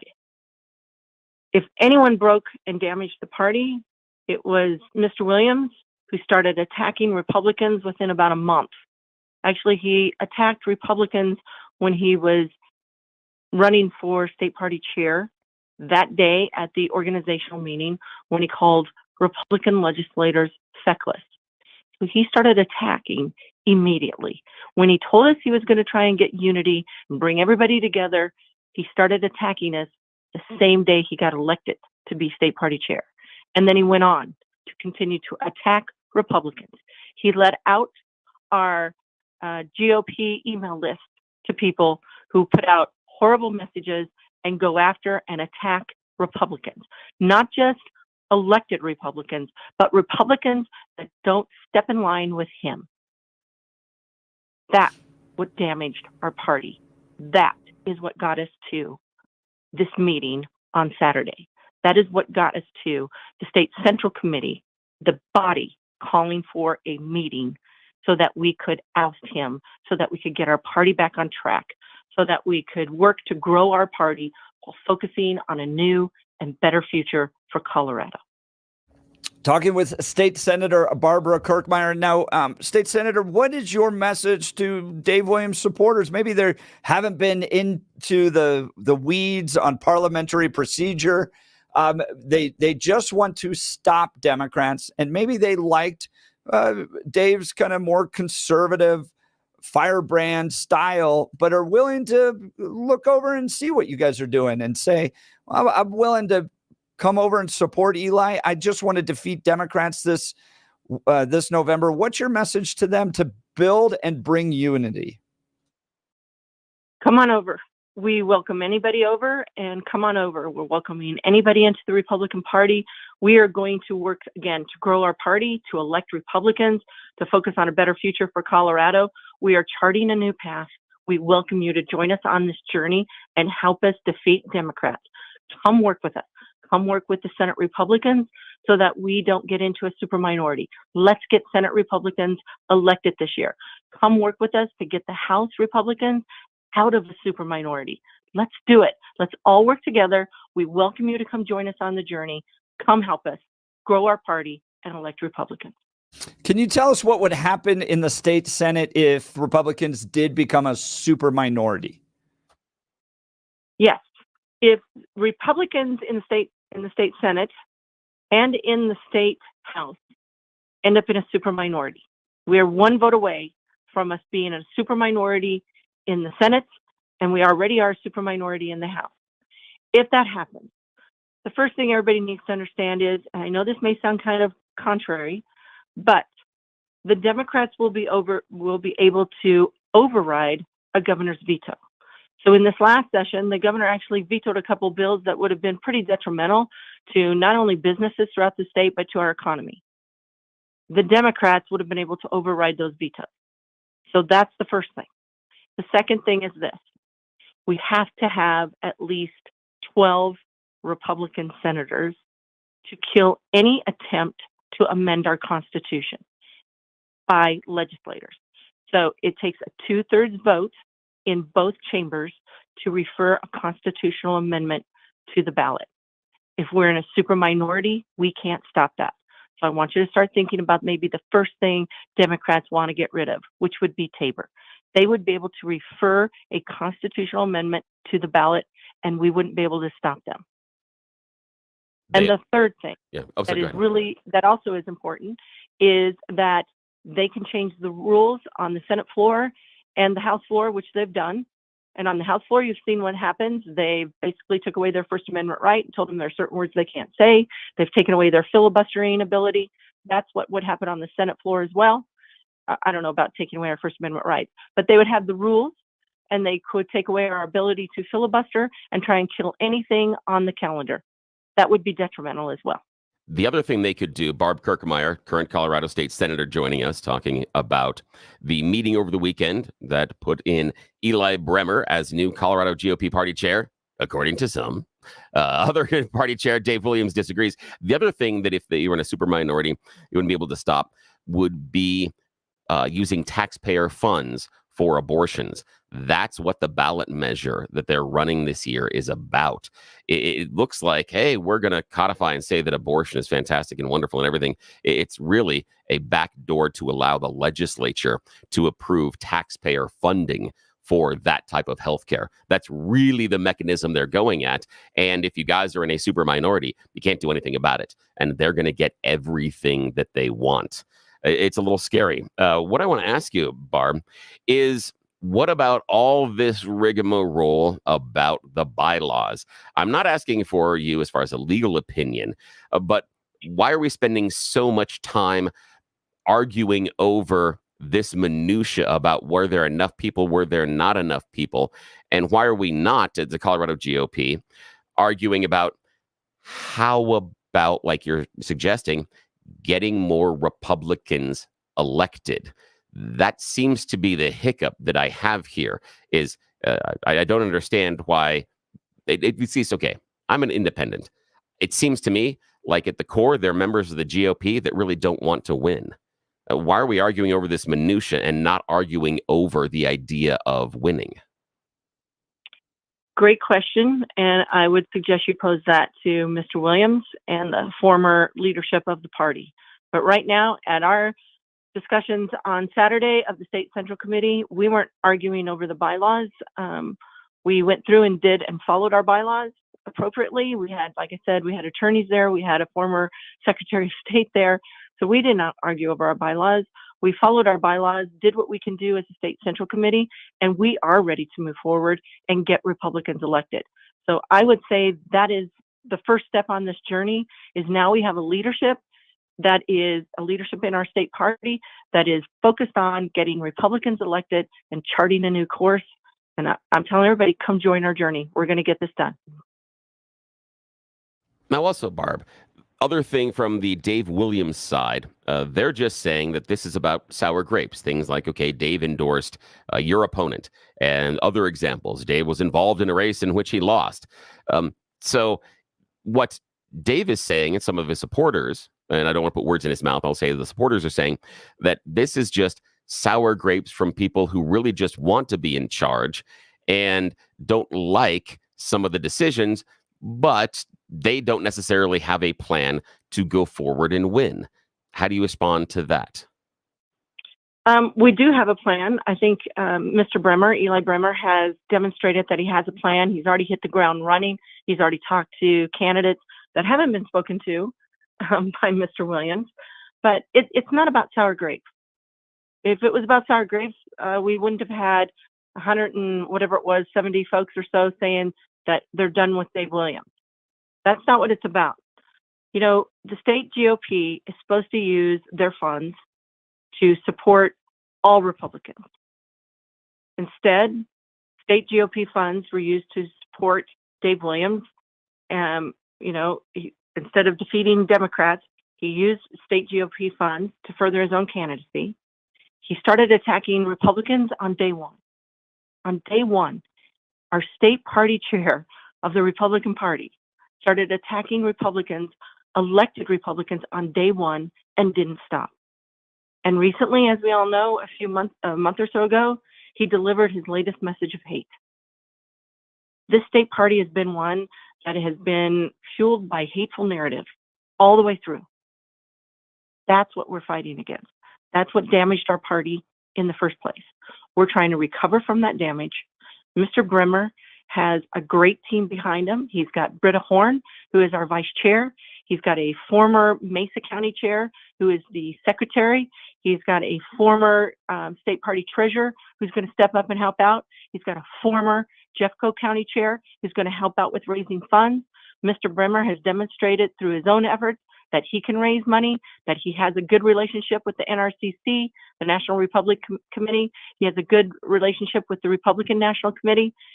He's already demonstrated, he's already had conversations with them. He hit the ground running the minute he got elected.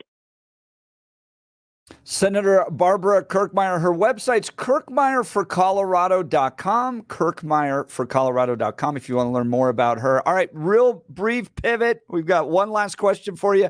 You're heading into a special session coming up. Are you optimistic you're going to get some property tax relief for the people of Colorado? I am optimistic we will get further property tax relief for Coloradoans. That's always been my goal. I mean, homeowners, small businesses, all of us, seniors, everyone, we've all been suffering from this huge increase in property taxes that has occurred over the last couple of years, the huge spike. I mean, for example, in my own case, and I think I'm fairly similar to most people in this state, my mortgage payment has gone up by $800 a month, over $800 a month in the last 2 years. That's about $10,000 a year that I am now paying either in increased insurance rates or increased property taxes. Don't believe I get that kind of increase in services, but that's what's happening. So we've put together a very good deal. We've negotiated it with the proponents of 108 and 50, who we asked to come back to the table. I asked Michael Field, would you come back to the table and try and work with us to negotiate further property tax relief that works for everybody, including our local governments and our state government, but quite frankly, delivers on more property taxes for our citizens. Because if 108 passes, and I would probably go support 108, I just want everyone to be clear, but if 108 were to pass, what happens is Senate Bill 233, which I passed in the regular session, goes away. And that means that our citizens would not receive property tax relief next year. We would not receive property tax relief next year. In fact, our property taxes would go up. 108 would ensure that we get property tax relief in the following year. So I don't think our citizens want, our homeowners, our property taxpayers don't want their taxes to go up next year again. I think they want property tax relief, and I think we should be delivering it to them. So I am optimistic. I hope that Democrats and Republicans understand what's at stake here. If we don't get this measure passed and those ballot initiatives don't come off, I feel confident that 108 will pass. Heck, even 50, I think, will probably pass. But if 108 passes, we get no property tax relief next year. It goes up, our property taxes go up, and you won't see this property tax relief until 2026. Let's get it done for people now. State Senator Barb Kirkmeyer joining the Jeff and Bill show, covering a lot of items from the upcoming special session to what happened over the weekend. Senator, thanks so much for being on the program. Yeah, thank you. Thank you both. I appreciate it. And thanks for having me on. And everyone have a great day, and go talk to your legislators. Tell them they need to pass additional property tax relief for you. Great. Appreciate the message. Kirkmeyer for Colorado.com is her website. We're going to have this kind of back and forth all morning. Yep.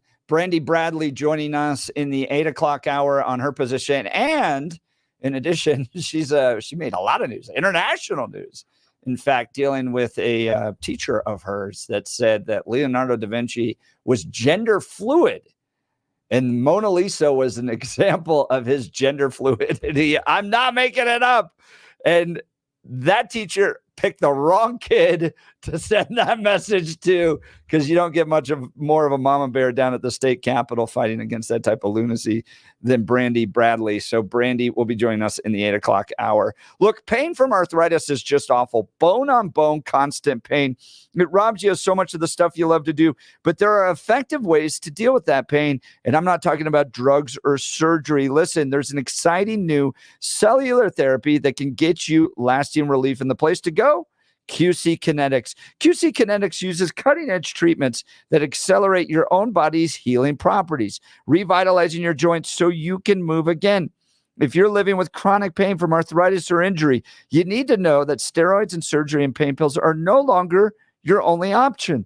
Learn how QC Kinetics uses advanced regenerative medicine to treat the pain, enhance your joints, restore your mobility, and give you lasting long-term relief. No downtime. The local medical professionals at QC Kinetics are ready to help you get your life back with regenerative, restorative cellular treatments for your achy joints. This is the future of medicine. Call for a free consultation now, 303-900-8986. That's 303-900-8986 with locations in Aurora, Superior, Colorado Springs, and Highlands Ranch. You're listening to the Jeff and Bill Show. News Talk 710 KNUS.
smartest listener. It also is the anniversary of a certain band performing at Red Rocks for the very first time. The Beatles? Yes. Really? Yes. The Beatles performed at Red Rocks. Yes, back in 64 on this day. And it was the only show in the entire tour that wasn't sold out because it was so poorly promoted. They didn't do a lot of, getting out and telling people they were going to be there. And so, yeah, it was really You could have gone and seen the Beatles at a non-sold out show at Red Rocks. Yes, at Red Rocks. In fact, I might have, let's see if there's some sound here. Maybe not. No, it doesn't want to play the sound today. But yeah, there's some, the Red Rocks actually has some archival footage of them there on stage.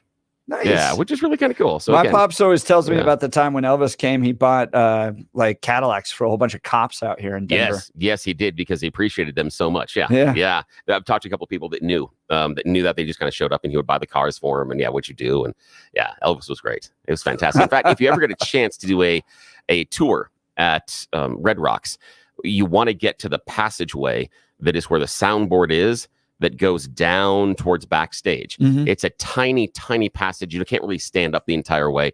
But what you have is the majority of the people that performed there have signed the wall. So you can go through the wall. I've seen that. Yeah, and you can go through and see it. It was the only time I ever played Red Rocks was for the Mitt Romney, Paul Ryan campaign. Yeah. Well, the only time. Man. I've been on stage at Red Rocks a couple of times. One of them turned out to be a curfew violation. So that was when I was much younger. You kids go home. Yes, you kids go home. That was a ticket that we got. Yeah. So, but a number of times. That is funny. It is awesome. All right, Brandi Bradley's up next because her kid's teacher tried to tell him that Leonardo da Vinci was gender fluid, and Brandi was not ready or willing to put up with that. So we'll get to her next. You're listening to the Jeff and Bill Show. News Talk 710 KNUS. Tomorrow we are at Doug's Diner in Parker. Come have breakfast with us.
$8 a.m. in the Mile High City on this Monday, August 26th. Good morning, Denver, Colorado. You've tuned into the Jeff and Bill Show on 710 KNUS. I'm your co-host, Jeff Hunt, along with Billy Thorpe, bringing you the freshest insights, hottest takes from the right, left, and center. It's a beautiful day in the greatest country in history.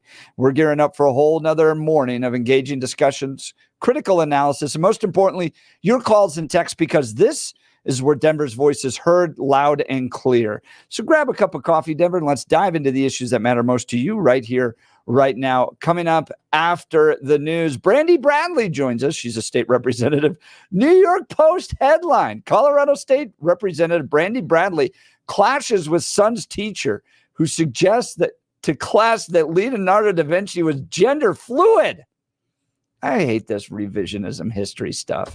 That wasn't even a concept that was furthest from their mind back when Leonardo da Vinci was alive. But yeah, we're going to attribute that to him now. She confronted her son's high school teacher for allegedly teaching her son that the Mona Lisa was a self-portrait created by gender fluid Leonardo da Vinci. I wanted to see what the teacher's response was when Brandi Bradley was unleashed on this guy. It's going to be a great conversation. You're not going to want to miss it. Let's go to the news with Blake Olson. Good morning, Blake. Hey, good morning, Jeff and Billy. 66 and cloudy, expecting a high of 88 today. The 710 5-day forecast coming up. Our top story. That is ridiculous to say that a group of Republicans who cleans out the House, who says we're going to run a clean financial ship and do something shocking and support our candidates, is in some way, shape, or form creating disunity. Eli Bremer, the new chairman of the Republican Party, or is he? On with Jeff and Bill last hour. Dave Williams has been removed from his position as chairman following a vote by party officials. He's been the focus of controversy and criticism ever since he sent out an email earlier this year that called on people burning pride flags. Williams has continued to stand by his comments and claims the meeting that led to him being removed was improper and will not be recognized. Bremer is taking the next steps. Had a great call with Gabe Evans. Gabe said that was the first time a sitting party officer of any type had called him since he was running. The same was true with Jeff Hurd. So we're starting to rebuild these relationships. We're not wasting any time. Within the next day or two, I expect to have a call with the National Republican Congressional Committee. They're very excited to have a new leadership team. We're going to be working on standing up operations here and trying to get these congressional races back on track. Colorado State Senator Barb Kirkmeyer on with the award winners last hour. So yes, I'm up for re-election this year. And in my primary, where I went through the assembly, I was top line by a lot. And Dave Williams and the state GOP endorsed my opponent, who ended up losing by, I got 72%. So she ended up losing 72 to 28. They never asked anybody in leadership in my Senate district, never asked anybody there, didn't ask my party chair in Weld County who they should endorse. They just went out and endorsed my opponent. The Pentagon ordered 2 U.S. Navy carrier strike groups to remain on standby in the Middle East after Islamo-Nazis Hezbollah struck Israel over the weekend. The IDF handled most of the fire. RFK Jr. has suspended his campaign, and he endorsed former President Donald J. Trump on Friday, of course. One passion of RFK Jr. is our health and the processed garbage that we're eating. A lot of it that isn't actually our fault. I want to make America healthy again, and so does President Trump. So those are objectives. The Wall Street Journal may be worried about shareholder value for pharmaceutical companies, and I think I talk specifically President Trump about that issue, and he said that he wanted to leave as his legacy healthy children, and that that he was unconcerned about the other implications. A homicide investigation is ongoing after a man was found dead in Clear Creek County over the weekend. 57-year-old Doberman breeder Paul Peavy was reported missing last Wednesday, and his body was discovered on his property on Saturday. Investigators say many Doberman puppies are missing from the property, and the investigation is in its early stages. No suspects have been named. Dr. Anthony Fauci is expected to make a full recovery after being hospitalized for the West Nile virus. He's 83, and he's out of the hospital and at home recuperating. Broncos over the Cardinals in the final preseason game of the year, 38-12. The final. Yankees beat the Rockies 10-3. Keegan Bradley, he wins the BMW championship at Castle Pines by 1 stroke. 65 in North Glen, 63 in Greenwood Village, 66 in Denver. Jeff and Bill at Doug's Diner in Parker tomorrow. Huge pancakes. We have crepes, hot cakes, the Belgian waffle. Yes, Lindsey from Doug's tomorrow in Parker. The boys continue right now. It's Monday. Blake Olson, News Talk 710 KNUS. Partly to mostly cloudy as a front comes through today. Temperatures will still be warm, making the mid to upper 80s, with scattered showers and thunderstorms developing this afternoon and evening. Lows tonight, mid to upper 50s. Dry air comes in, so there's very little happening Tuesday through Friday. Tuesday through Friday will be warm, dry, with nights getting a little cooler. Weather sponsored by branchplanning.com. Secure your future retirement with a reliable income stream. Annuities can provide guaranteed payments, giving you peace of mind. Get your complimentary review at branchplanning.com or call 303-219-0088. Meteorologist Don Day in the 710 KNUS Weather Center.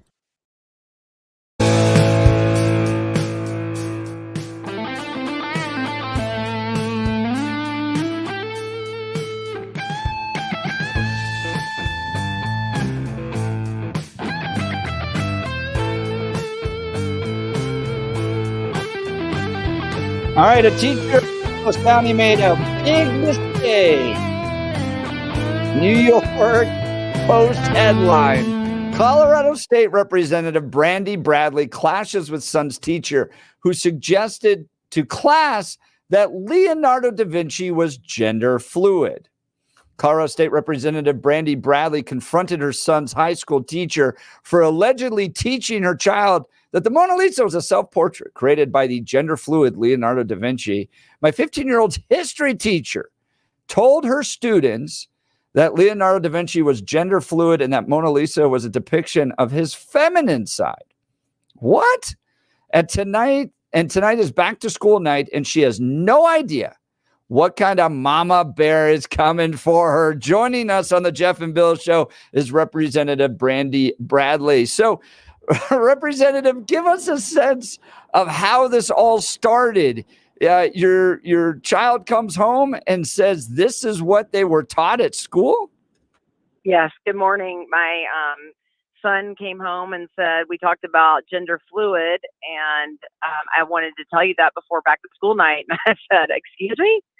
And I said, in what context? He said, we were watching a video, and after the video was over, she said that there were theories that Da Vinci was gender fluid, and then she went on to say that the facial analysis shows in many circles that the Mona Lisa was a depiction of Da Vinci's feminine side, and went on and on about it. And I thought to myself, what is this teacher?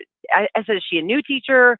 Is this teacher been teaching for a while? And my son says, no, this is a teacher that's been teaching for a while. And so I texted a friend of mine that works for the school and said, no, this teacher has been teaching for a long time in our district and is a pretty woke teacher. But my son had already told me that she has 4 different LGBTQ flags in her classroom, very big flags, I might add. Wow. So it's very clear where they stand. Now, I went to go look because maybe there's some groundbreaking revelations about Leonardo da Vinci. And Wikipedia has an entire thing on his sexuality. But look, this is bottom line. This is what it said. He left no letters, poetry, or diary that indicate any romantic interest. He never married, and it cannot be stated with certainty that he had a sexually intimate relationship with any person, male or female, at all. Little is revealed about Leonardo's sexuality, although he left hundreds of pages of writing, very little of it is personal in nature. So what this comes across to me, Brandi, is that they are taking modern issues, modern perspectives, and then forcing it upon people that lived hundreds of years ago that would have never even considered this type of stuff, and then somehow claim that they fell in line with the LGBTQ agenda when you have literally nothing that would indicate that. Correct. We have the new social studies standards that the Department of Education has put into place, and we have a head of LGBTQ that wants to talk about their influences on society. And this has nothing to do with it. I've been bashed for saying I'm against gay men and things like that. It has nothing to do with it. This is gender fluid. And if that's the case, then they're trying to erase gay society, right? I mean, if Da Vinci was gay, then he wasn't gender fluid. Those are two totally separate things.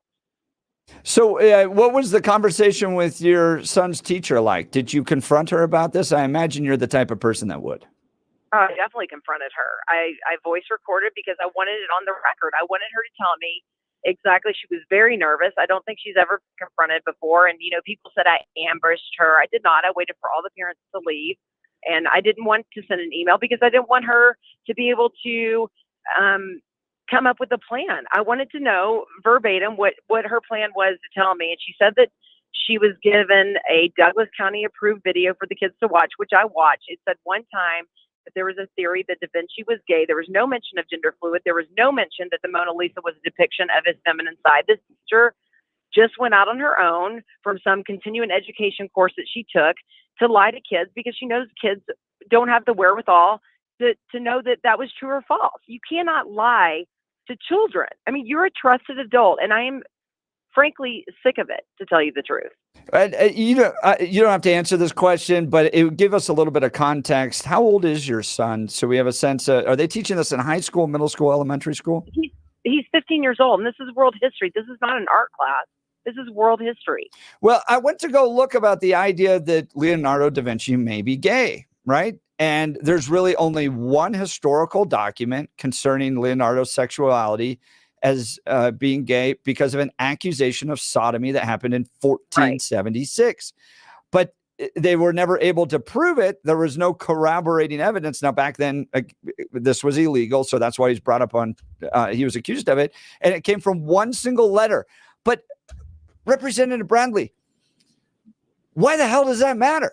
We're dealing with 15-year-old kids. Sorry, I'm getting worked up about this, but we're dealing with 15-year-old kids in a world history class. You have one tiny, non-corroborated accusation that took place in 1476.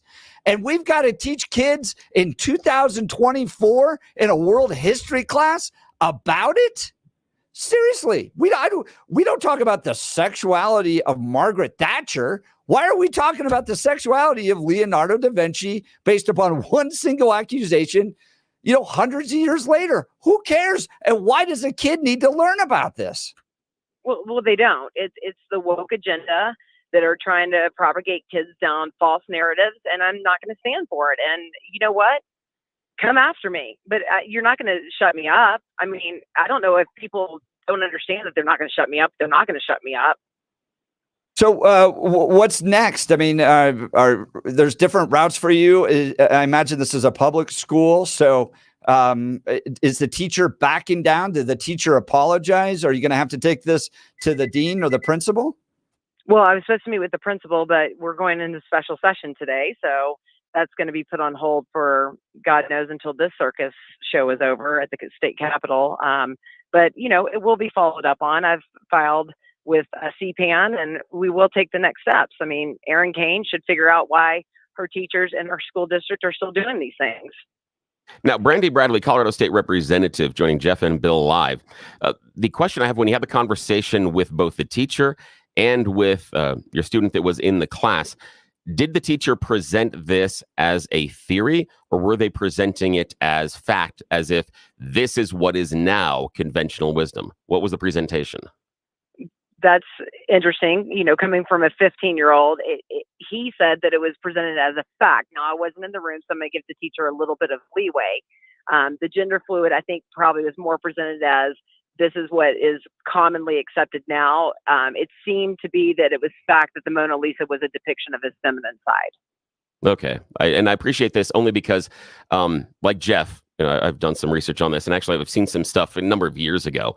First time I saw the idea of the gender fluidity, but I've never seen it presented as a fact. I've seen it presented as a theory, but that's only because they haven't been able to nail down exactly who the woman is in that portrait. They think they have the woman's identity, but that's kind of let it float. That, and I believe it was 16th century.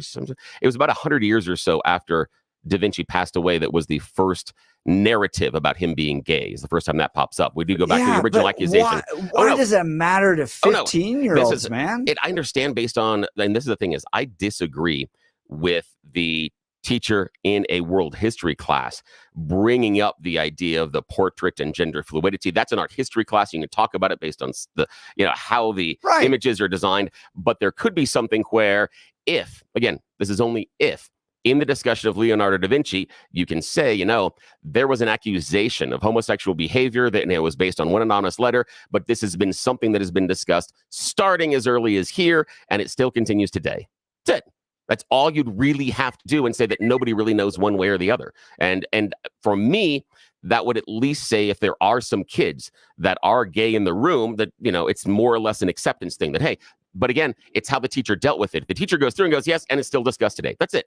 The teacher's not shining a light on it. I see it as an effort to LGBTQ everything that's ever come at any point in order to make that more palatable and acceptable to society. I think it's agenda driven. Bottom line, it's looking back on people that never would have thought of this, never had any aspect of this. I mean, the idea of gender fluidity in the 90s, nobody knew it, let alone the 1400s. Well, actually, that's a little bit incorrect because there was back then. There were some, and there were ideas, especially when you go back to Greek, especially when you go back into Greek culture. Yeah, there is. There's some examples of it. And even in the Romans, there are some examples of it as well. So that did exist. But where I agree with you on the teacher overstepping their boundaries is because that is not a discussion to have that is germane to the world history class at that moment. And I do agree with both you and Brandi that the teacher is giving their own beliefs and ascribing it to a theory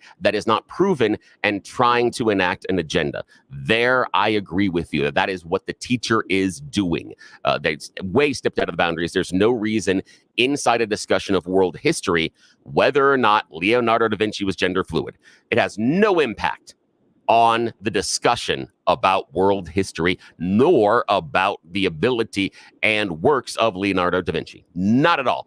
That's in a different classroom. You can get into a humanities classroom. You can get that into an art history classroom. We can have that as a discussion, but I also disagree, as Brandi has outlined, and I'd be very curious about the teacher and the principal as well, if it was presented as factual information. Mm-hmm. Then you got an issue because now you're teaching stuff that is not accepted factual information by the large majority of historians. That I've got an issue with. That would be like our world history teacher coming in and saying, there's some disagreement about whether or not the Holocaust existed. No, there's not. Don't overstep your boundaries because that's not an accepted theory. Representative Bradley? Yes, sir. Your thoughts on that? I mean, I agree. I think that if you're in an art history class, maybe in college, you can extrapolate on the different theories about the Mona Lisa and Da Vinci's sexuality, but in a 15-year-old world history class where you're just trying to learn the basics and not trying to rewrite history. Yeah, agreed. Is this indicative of a larger agenda? You mentioned the new social studies standard. Do parents out there need to be aware of what's happening in their schools? Well, yeah, I think so. I mean, we have a high school in our district that says, let's talk about pronouns, laminated and copied on district paper. I mean, in our district policy is no compelled speech, which includes you cannot ask children their pronouns. I mean, this is a policy 1039 at our state capitol. The kids can go behind their parents' backs and change their names. I mean, we pay for their health insurance and their premiums. We need to know what's going on in our kids' lives. And this is a bigger agenda. And parents are not going to accept that.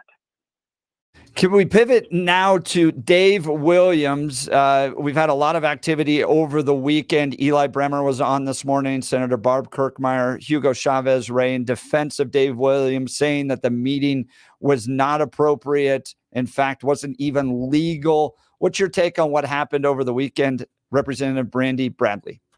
Oh, the meeting was not appropriate. It was a sham, 100 disputed proxy votes. Quarter members, I don't care how you feel about Dave Williams. Either way, we have a meeting next Saturday where everyone could have come to the table and voted the way they wanted to vote. And instead, they held this sham of a meeting this past Saturday. It's ridiculous. It's an embarrassment to my party. And it's shameful. We could have been knocking doors for the people who have stepped up to the plate to run for office, to bring back a center approach for the 46-19 state house representatives, the Republicans in our party. And instead of knocking doors and making phone calls for those candidates who have put their lives out there to run for office, we held a sham meeting that 77 people came to. It's ridiculous. Now, it was 77 plus. They brought some proxies, and I know there's a challenge that's taking place there. Are you supportive of Dave Williams' chairmanship of the Colorado Republican Party? 100%. He's a leader. He has integrity. He stood up against the sexual perversion and indoctrination of. Now we want to put his head on a silver platter, and now Shad Murab and the Democrats have said the same thing about Eli Bremer. I mean, what's the difference? So it's shameful what happened this past Saturday, and I'm ready to be very vocal about it. Just watch for my X account because I'm going to let everyone read the receipts that I have. Yeah. Now, Brandi, Bradley, I've got a question about the primary contest and Dave Williams here in Colorado. The Colorado Republican Party came out for the first time and endorsed a series of candidates in the primary. Majority of those candidates lost. Some of the arguments on the other side, people that want to change, are this reflects that the Colorado GOP leadership does not understand or is in touch with the average voter. And that's why they lost in the primary. They're freaking out that there's going to be more losses coming in the fall if things don't change. How do you react to that criticism? Well, the state central committee members asked Dave to endorse by a landslide. And so have we learned a lesson that probably was a mistake? Yes. But as a leader, when you have committee members asking you to endorse by the majority, is the leader supposed to say no? Well, here's the thing is the leadership asked him to endorse, isn't it his choice based on who he endorsed? And I think that's the question, is the idea that the choices he made did not reflect choices that the voters also made. And that would be a question. I mean, you can have someone like the Broncos ownership can put someone like Sean Payton in charge of the team.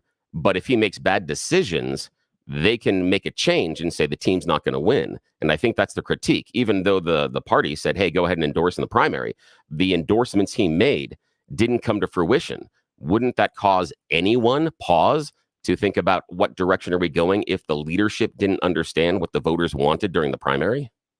Well, yeah, it's easy to be a Monday morning quarterback, obviously, right? I mean, I think that there were mistakes that have been made and challenges have come around, and I think that we can learn by those mistakes. But I'll tell you something, Eli Bremer has come after the true grassroots Republicans that are running for office too. I mean, he's targeted myself and Ken DeGraff as GOP progressives that just spend taxpayer money when I'm fighting like hell for the people in my district. And to me, that's shameful. So do I think Eli Bremer can do anything better than what Dave has been fighting for? Absolutely not. And I do not stand by it. And I will not say that he is my state party chair. Never. If we've asked this to Barb Kirkmeyer and Eli too, how do you bridge the gap? So let's say in this case, I think it's going to have to be legally figured out, right? Because there's essentially two people claiming to be chairman of the Colorado Republican Party. So let's say it falls on Dave's side. Dave remains chairman of the Colorado Republican Party. You've got less than 70 days or so to the election. What is your message then to those central committee members that said, no, we want to go with Eli Bremer? How do you bridge that gap, get Republicans on the same team, and win in just a few weeks when the election comes up? Well, the message should be who the true people that we're fighting is. Who's the policies that have been made in the state of Colorado is by a majority. They have the executive branch, the judicial branch, and the legislative branch. The policies that have made Colorado the third least safe state that are ruining the state of Colorado are the Democrats. It's not the Republicans. We need to come together and fight to take over these Democrat seats that we can actually win. So we need to come together and unite as a party and win back the seats that we know that we can win back. We can win back Tammy Story's seat. We can win back Behill's seat. We can win back Barb Marshall's seat. So we better unify and win back the 5 to 6 seats that we know we can win back. Can we The true pivot? enemy are the Democrats. They're not the Republicans. Can we pivot here? One last question. You're heading down for a special session. Give us a sense of what that's going to look like. Are you optimistic, or would you rather have supported these ballot initiatives going to the full ballot this fall? Well, that's a hard question, right? Because I think I'm blindly going in. My constituents are sending me lots of emails that they feel like they're losing their ability to vote on ballot initiatives that they signed to put on the ballot. So I am trying to be optimist. I like to look at the glass half full, but I'm every time we've gotten called into a special session for a particular special session, it never turns out to be for that topic. So we shall see, I guess. I think that's very wise to be guarded as to what they're going to do down there at the state capitol, especially with all the Democrats in charge. Representative Brandi Bradley, her X account is Bradley for CO. Oh my gosh, I'm stumbling over this. Monday morning. Holy cow. Representative Brandi Bradley, and her X handle is Bradley for CO, BRADLEY. For CO. You can follow her there. Her tweet about what happened to her son, 46,000 likes, 7.1 million impressions. Very impressive. They definitely picked the wrong son and the wrong mom to mess with. Thank you for defending these kids, fighting back against this woke progressive agenda. Joining our show, we really appreciate it. Thank you, Representative Brandi Bradley. Thank you. Having me on. We'll continue to follow that, what's happening at the Capitol, and the Dave Williams, Eli Bremer saga. You're not going to want to miss it. Stick with us through the entirety of the show. But look, everyone always asks, what makes advanced hair restoration different? Allow me to share, along with some details, and get this on their once-a-year summer savings event. By the way, this ends in just about a week. First off, Advanced Hair stands by the results. The before and afters are second to none. With Advanced Hair, your own natural hair is guaranteed to grow. Secondly, Advanced Hair combines top-rated physicians with modern technology, creating a concierge quality experience that's hard to find elsewhere.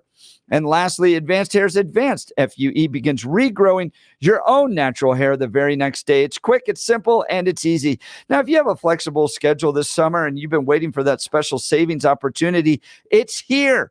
Advanced Hair's summer savings event will get you the most hair for your dollar. It's their best offer ever. For details and to schedule a free consultation, call 720-459-HAIR. One-day treatment, life-changing results, your new hair guaranteed to grow. Before and afters at advancedhair.com. That's advancedhair.com. All right, we'll continue. Give us a call on where you stand all this. We got a little bit of time here to be able to talk before the 9 o'clock hour and things kick in with Valdamar Archuleta. But do you think that the GOP is going in the right direction with Eli Bremer? It is literally playoff time, and we are attempting to switch out the head coach. Yeah, they are. Do you just lose?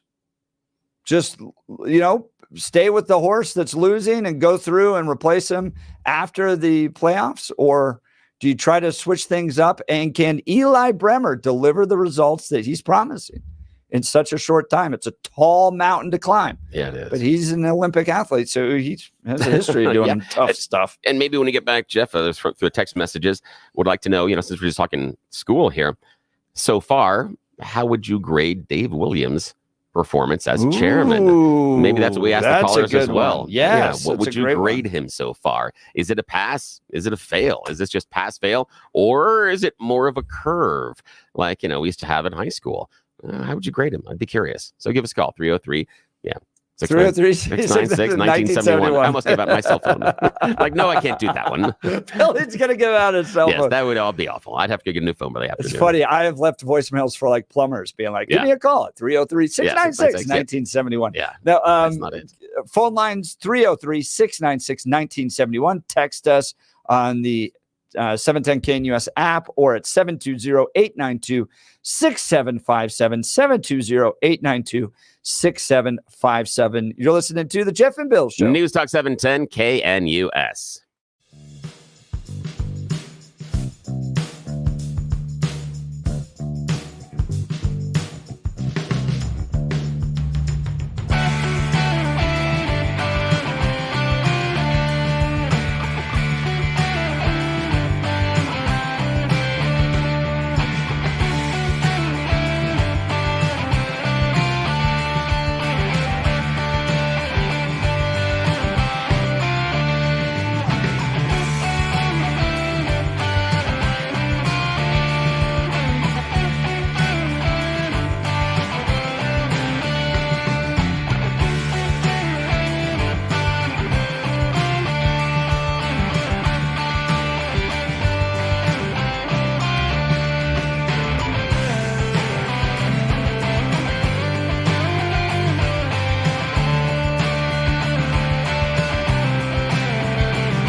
I guess that if she's strong in her convictions and her son's convictions, this really probably shouldn't necessarily even be an issue.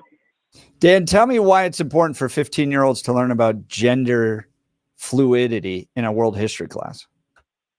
And I don't necessarily think it's necessary, and I don't think she was teaching gender fluidity.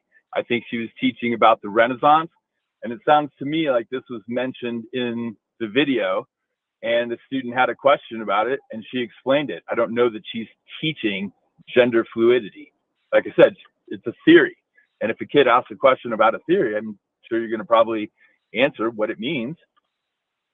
So Alex Jones had a theory that the shooting that took place in Connecticut was a staged shooting at Sandy Hook. Sandy Hook shooting was a staged shooting, he said. Is that stuff that we should be teaching to kids because it's a theory? Certainly not. That's just like saying that it's a theory that the Holocaust didn't exist. That's right. That's right. So why would we teach some theories but then permit other theories? Where's the guidance on that? I don't think the teacher is teaching this as a theory. She's not teaching it as an agenda. I think it was brought up in the video. A kid had a question about it, and she talked about it. I don't think she went into depth. And no, Representative Brandi Bradley said that she has pride flags throughout the classroom. You don't think that this is part of an agenda? No. What's wrong with the pride flag in the classroom? Well, she has multiple pride flags in addition to the idea of teaching a theory about Leonardo da Vinci practicing and being gender fluid. In your mind, that doesn't add up to the idea that she's got an agenda going on? No, not at all. There's teachers all over this state that have pride flags in their classroom. Does that mean that they're teaching, or are they just accepting of those people? But in this case, she is teaching theories about gender fluidity. Well, and I think we're getting into semantics. I don't think the lesson is about gender fluidity. I think the lesson is about Renaissance art and the change in art, and the fact that this was brought up in a video and a kid asked a question about it. You answer the question and you move on. Yeah. Now I don't know. Now, Dan, the thing that I'm real curious about is the video, because my understanding of the video, and again, I'm kind of going off of like second and third hand information, is the video doesn't address the gender fluidity, but does address briefly the issue of homosexuality, that there's a mention of it, possibly. And then my impression of the conversation, again, I can be completely and totally wrong on this, and I'm happy to admit that. My impression of the conversation is that the teacher came in and added the gender fluidity, and then it might be its self-portrait afterwards, that was something else that was added on, that, hey, in addition to this part about Leonardo da Vinci that was in the video, there's also this. And like you, I have a question, a real serious question about whether or not this was brought forward as a theory or as a fact, because I think that's important in the conversation. Because if the teacher is saying, hey, this is a theory that is out there, I still think that inside of a world history class at this moment, probably don't have to go over that, but I'm not offended by it. But if the teacher comes out and says, this is a fact, this is now what everybody thinks, I would disagree with that fundamentally, because that is not what everybody thinks about the theory. I completely agree with you. Yeah, seems fair. In addition, I mean, while they were recording, I don't know if you've read the transcript, but the transcript says that either her husband, whoever was recording this, said for a fact that the woman, and I can't recall her name, actually sat for this portrait. Well, that's not a fact, and there's theory on several people who that could be. It could be a self-portrait. That is a fact as well. Or I'm sorry, that's a theory as well. Nobody knows exactly who the person was that said that, or that sat for the actual painting. There's speculation for sure, but nobody knows for a fact. But yet the person in the audio transcript says, I know for a fact that this person sat for this portrait. Well, that's not true either. Well, I don't think the debate is whether or not it's a self-portrait or not. The frustration coming from parents is that you have an agenda now being pushed through public schools. And it's not just this exact example. You have comprehensive sex education, which has been promoted, which is pretty much a promotion of everything except for traditional family beliefs.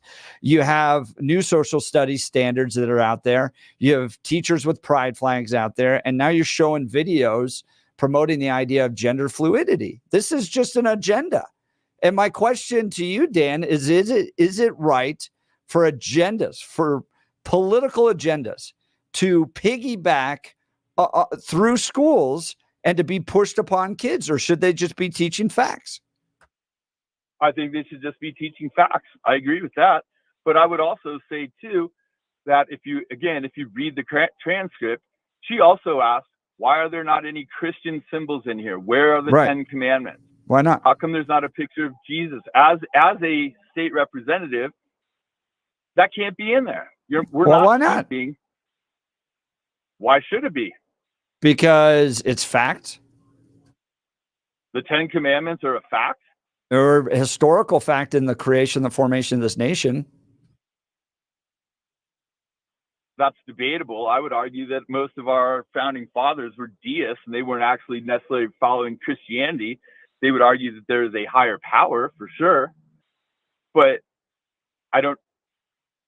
So, but again, why are the rainbow flags allowed and not the 10 commandments?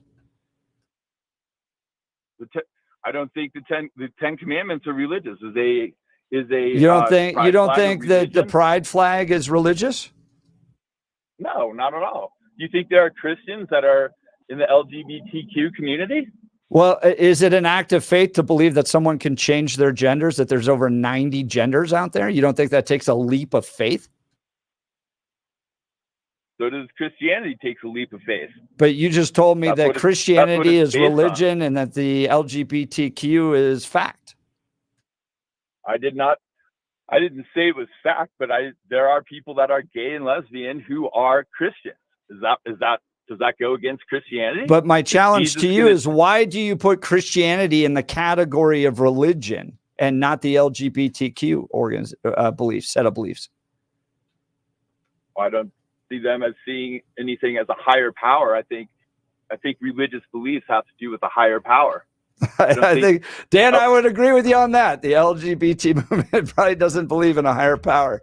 But we'll leave it there with that. Dan, we're just out of time.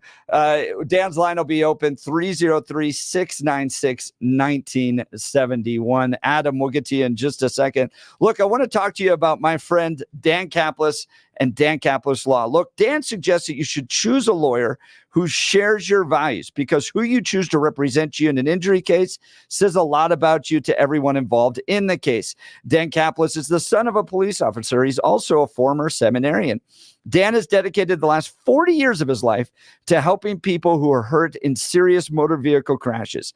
Dan is believed to be the only lawyer in Colorado history to win 5 straight multi-million-dollar verdicts in Colorado crash cases. Dan is also believed to have won the largest truck crash verdict in Colorado history. Dan Caplis Law is the official law firm partner of the Denver Nuggets and the Colorado Avalanche. Dan Caplis Law is a serious firm.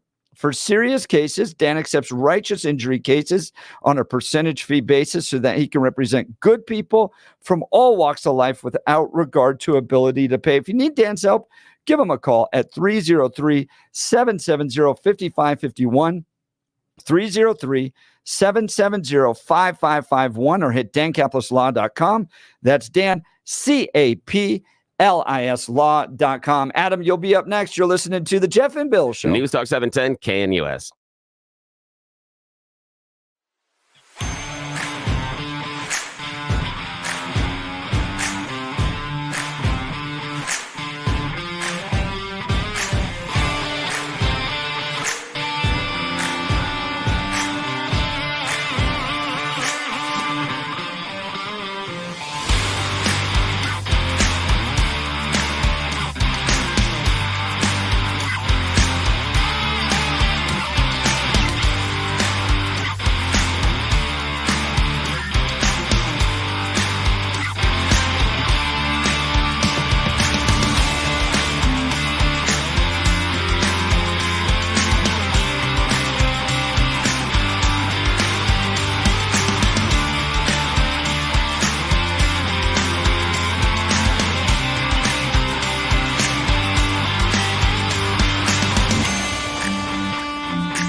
All right, we've got full phone lines here.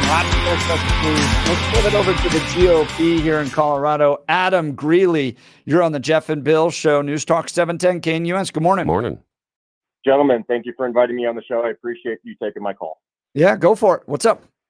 Yeah, so I'm the president of the America First Veterans Alliance here. I work closely with some of the Trump constituents. I've been down to Mar-a-Lago a few times this year. And our biggest focus is to encourage, younger veterans and people really involved in their communities to get involved in this. So, I'm a paratrooper. I'm a farmer. I'm an oil and gas man out here in Colorado. That's what I've done. I've stayed out of local politics for 17 years. I'm also a grad of the United States Air Force Academy like Mr. Bremer.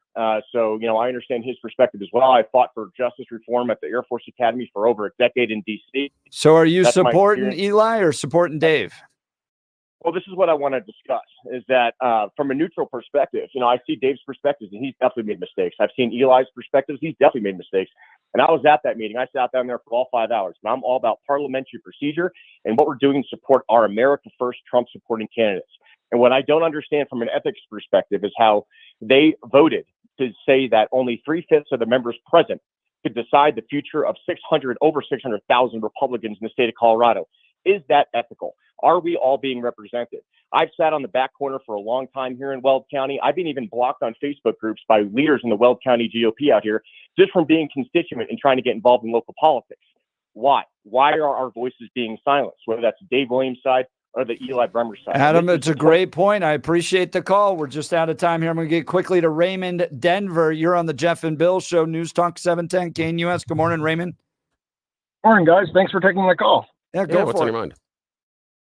So my name is Raymond Garcia. I'm the chairman of the Colorado Hispanic Republicans. That's a Great. statewide organization. First, I'd like to say we are actually 100% behind Dave Williams, and we feel that the meeting they held on the 24th is illegitimate, as has been determined by both the national parliamentarian for the RNC and the state parliamentarian for Colorado Republican. And the things that I have on for you when you guys are making your comments, and I get it, you guys have your agenda, you want to support Eli, but I don't have any agenda in this. well, it's clear you do. I mean, everybody can see No, I it. don't. We can No, he doesn't at all. He's had Dave You Williams gave- on. you I gave- literally had Raymond, Brandi, Bradley, and Hugo yeah, on. Yeah, with, go ahead. With respect, Yeah, we've had Dave on a number of times. 30 minutes with one. You gave Eli 30 minutes with one interruption, with a commercial interruption. You gave Hugo 7 minutes with an interruption right in the middle, and then you gave Barb Kirkmeyer 20 minutes with one interruption. So you don't have an agenda. No, But we don't. And we understand that Dave's busy today, but if you want to come on and spend 20 minutes as well, Yep. and we just had Brandi Bradley on, and she had time as well. We have not picked a dog in this fight, but it is fair to ask questions. And Eli's question is very fair. When Dave Williams, as the leadership of the party, chooses a slate of candidates and they fail in the primary, shouldn't you ask questions about whether or not the party leadership understands the That's a voters? great question. That's a great question. So let's dive into that question. So We got like 30 seconds. was ordered. Okay, well, the party was ordered to endorse candidates. All they could do was send out questionnaires to get the candidates so that they could pick who they're going to endorse. The candidates that did not return those questionnaires did not get endorsed. And then they cried that they didn't get endorsed. All right, Raymond, we're just out of time. Appreciate the call. Again, we don't have a dog in this fight. No. And Dave Williams is always welcome to come on. We Always. hope he'll join us. You're listening to The Jeff and Bill Show. News Talk 710 KNUS.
9 a.m. in the Mile High City. Good morning, Denver, Colorado, on this Monday, August 26th. You've tuned into the Jeff and Bill Show on 710 KNUS. I'm your co-host, Jeff Hunt, along with Bill Thorpe, bringing you the freshest insights and hottest takes from the right, left, and center. Congratulations, you won the lottery. Woke up in the greatest country in history. So let's get to work, diving into the issues that matter most to you right here, right now. Coming up here in just a second, Dave Jenkins, president of Conservatives for Responsible Stewardship, says that Congress should defend Biden's oil and gas leasing rules from attacks. I thought we were all about drill, baby, drill. Come on, let's get to work. We're going to ask Dave Jenkins all about this. And then Valdamar Archuleta is going to be joining us. He's running for Congress in Congressional District 1. Interesting article came out over the weekend. Denver office vacancy rate reaches 34%, believed to be a record. Yeah, I think and I tweeted out, Mayor Mike, nobody wants to work, visit, or live in your woke city. Nicely done. I got a lot of tweets. But seriously, nobody wants to go downtown anymore, and I don't blame them.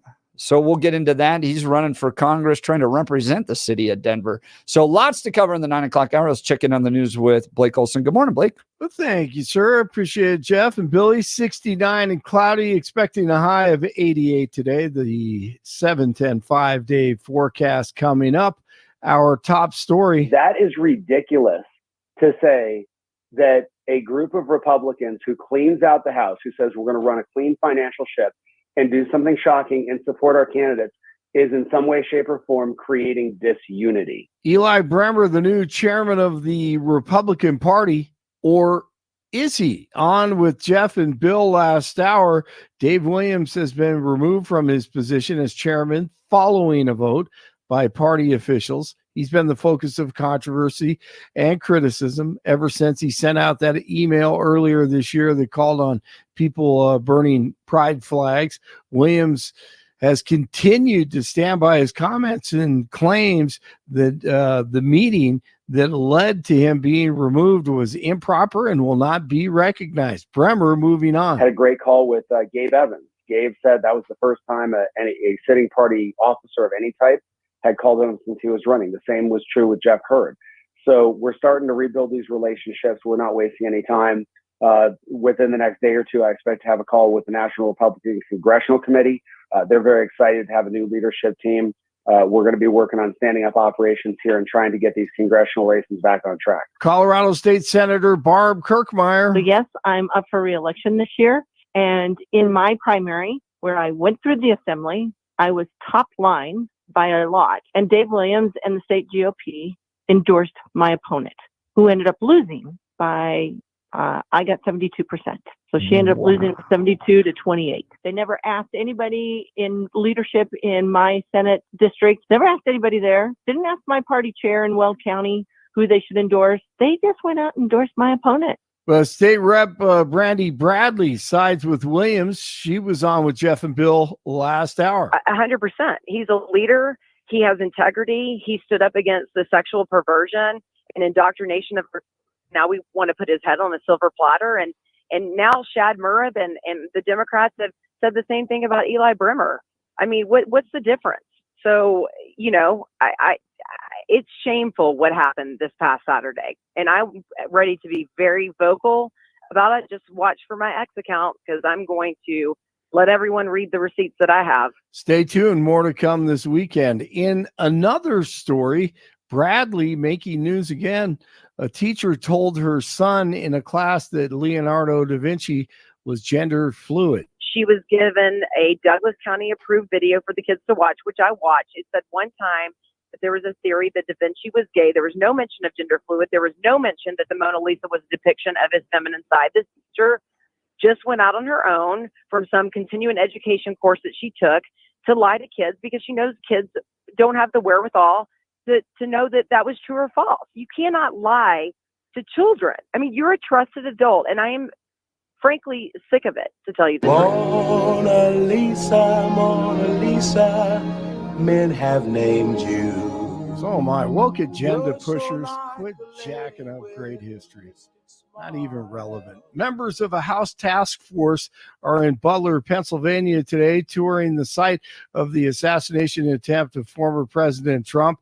The July 13th shooting, of course, at Butler Farm killed Corey Comparator and injured Trump and two others. The bipartisan task force says it will be touring the grounds in an effort not only to understand what went wrong that day, but to ensure accountability and to prevent such an incident from happening again. They need to look into the Secret Service, and that is what they're doing. If you don't think the lame brain lefty media is all in for Kamala Khan, listen to the dork John Carl with the great Senator Tom Cotton. And President Trump is going to draw a sharp contrast with Kamala Harris, who has supported things like decriminalizing illegal immigration or giving taxpayer-funded health insurance to illegal aliens or taking away health insurance on the job for 170 million Americans, banning gas cars, confiscating firearms. These are all what do you mean taking away health insurance? What are you talking about? She said when she ran for president that she wants to eliminate private health insurance on the job for 170 million Americans, John. Yeah, I mean that is not her position now. She knows. How do you know that's not her position? How do you know that's not her position? I mean, she says she no longer supports Medicare for all. She has not said that. Maybe he just crushed him. The only good thing about Democrats endlessly bringing up Trump at the DNC is we get this jam. Donald Trump. Donald Trump. Donald Trump. Donald Trump. Donald Trump. Donald Trump. Donald Trump. Donald Trump. Donald Yes, I love it. Me, myself, and I, Billy and I love that song. Oh, yeah. Yes, De La Soul, right? Yes, De La Soul. This is fantastic. Broncos over the Cardinals in the final preseason game of the year, 38-12. Yankees beat the Rockies 10-3. Keegan Bradley wins the BMW championship at Castle Pines by one stroke. 65 in Centennial, 67 in Lakewood, 69 in Denver. Jeff and Billy continue. Donald Trump. Donald Trump. Woo! I love it. Have a great day. It's Monday. Donald Trump. Blake Olson, News Talk 710 KNUS. Donald Trump. Donald Trump. Partly to mostly cloudy as a front comes through today. Temperatures will still be warm, making the mid to upper 80s, with scattered showers and thunderstorms developing this afternoon and evening. Lows tonight, mid to upper 50s. Dry air comes in, so there's very little happening Tuesday through Friday. Tuesday through Friday will be warm, dry, with nights getting a little cooler. Weather sponsored by BranchPlanning.com. Secure your future retirement with a reliable income stream. Annuities can provide guaranteed payments, giving you peace of mind. Get your complimentary review at BranchPlanning.com or call 303-219-0088. Meteorologist Don Day in the 710 KNUS Weather Center.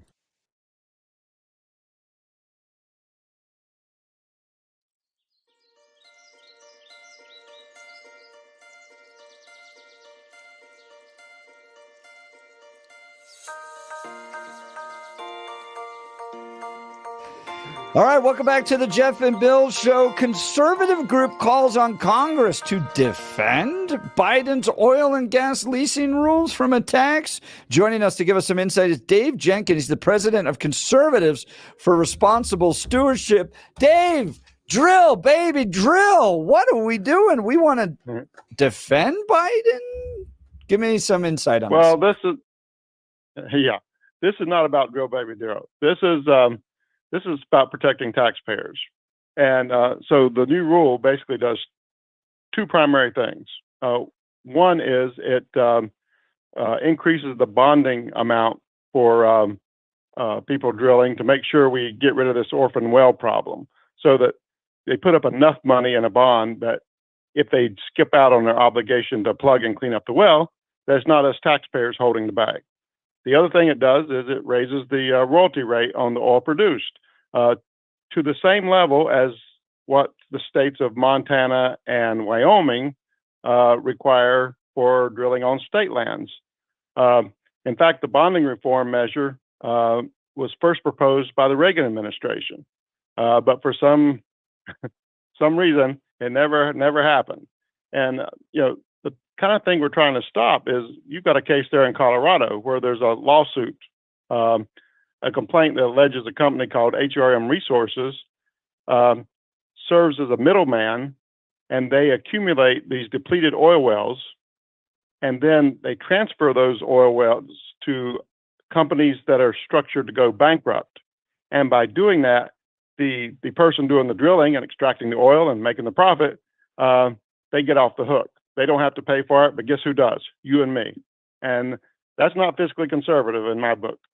Well, I understand the idea of wanting to address maybe the orphaned wells, but it doesn't seem to be very conservative to want to increase the royalty rate. Isn't that just a tax upon these oil and gas companies? Well, the royalty rate is what you and me, the taxpayers, get for allowing these companies to drill on public lands. These public lands belong to all of us. They belong to you and me. And Texas charges 25% for oil that's pulled out of Texas state lands. And what we're talking about is 16%, which it used to be up from 12% is what it was. And then states like Montana and Wyoming and Utah, all these western states, if the oil companies drill on the state lands, they're getting 16%. Colorado's I think at 20%. And so we're just bringing the federal land drilling a little bit more in line. It's still less than offshore drilling, which is the royalty rate's 18%. So bringing it up from 12 to 16, given the fact it hasn't changed in like 50 years, seems to be a prudent thing to make sure we deal responsibly with things like our federal deficit and making sure there's no excuse to raise taxes on us because other folks are not paying their fair share. But aren't they going to have to pass that on to the purchaser? So I know the idea is the money is going to go to the government in the form of a royalty, but businesses don't just eat those costs. They pass those costs on to the consumer. So aren't all of us going to have to pay more at the pump because of it? Probably not, because the oil price of oil is set on a global market. It's much bigger than what happens in any given state. So that's why Texas can charge 25% on royalties, and Texas oil is not more expensive than, oil from Wyoming at 16%. This is all set on a global stage. The other thing is, even if it did, and I'm not saying it will, but even if it did bump up a tiny fraction of a cent on fuel prices, would you rather have that, or would you rather have your tax bill go up because you're having to compensate for the fact that we're not getting adequate revenue from our resources? Now, Dave Jenkins, you're the president of the Conservatives for Responsible Stewardship. They put out a press release saying conservative groups call on Congress to defend Biden's oil and gas leasing rules from attacks. Now, this has to do with federal land out west. From my understanding is that the federal government owns a lot of land out west, almost a lot more, I think close to 50% of all the land in the western United States. Why not give that land back to the states and allow the states to be able to collect that tax revenue? That seems to directly benefit the people as opposed to going back to the federal government. Well, first of all, that would take a while to get done, and we're talking about trying to protect taxpayers right now. But to your point, every state in the West, they have a charter and an agreement they made with the federal government when they became a state, and the union gave them a certain amount of land that was for the state, and they signed an agreement saying we forsake any claims on additional land besides what we were given in our land grants. And what's happened over the years is that those states have privatized a lot of that land that they were given. And so now they're like, oh, we gave all this, we sold all this land, so now we don't have much. Maybe we should get more. Well, you kind of have to live within your means. And but why would the Western United States have like 50% federal land when many of the other states don't? My understanding is the argument was this was supposed to transition, and Congress jumped in the 70s to try to maintain that land in federal hands. This land was the spoils of war with the Mexican-American War. And so each state, upon entry into the union, they each have a contract they make with the federal government, and each of those contracts are different. The states in the East, they emerged out of the colonies, and that was a whole different situation. But regardless, I mean, what we're concerned about is fiscal responsibility and protecting taxpayers. So if you're going to try to prevent these companies, these bad actors in the oil industry, from skipping out on their obligation, which they promise they'll plug and clean up the well as part of their permit, and then they skip out and leave us taxpayers holding the bag, why the heck wouldn't we be mad about that? I think that is the more sympathetic side to the argument of leaving these wells just, and all the problems that they can create. We had a home here in Colorado just blow up because there was a leak from a well that included gas that was not detectable. So that is, I'm sympathetic to that. I guess my challenge is the idea of raising the royalty rate, because to me that smacks of either tariffs or raising the minimum wage. And whenever that happens, the costs just get passed on. But Bill, I'll let you ask the next question. Yeah. So I'm curious, Dave Jenkins, president of the conservative group, the Conservatives for Responsible Stewardship, talking about the oil and gas production. What I want to ask you is, why do the oil and gas companies keep asking for more permits when they already have a lot of permits that they're not using currently? Why do they need to have access to more permits if they're not using the ones they have? Well, it goes between need and want. Yeah, they don't need them. There's a lot of leased land that's not being used, and there's not a lot of permits that are not being used. But part of the name of their game is they want to have as much control over as much area as they can, so they can tell their shareholders, "Hey, we've got all this potential to develop oil down the road." And so that's the game they're playing. But as we found out just after sort of COVID started going away, the oil company CEOs themselves were saying, "No, we're not going to invest in more drilling. We're going to take more profits for our shareholders because we want to make our shareholders whole, because they've kind of taken a beating over the last several years because oil prices tanked when nobody was driving anywhere during COVID." So they're not going out and drilling as much as they can. But even with that, we are producing more oil today than we ever have before. We're the leading oil producer in the world. And so, they obviously, there's plenty of oil drilling happening. There's plenty of oil flowing from here.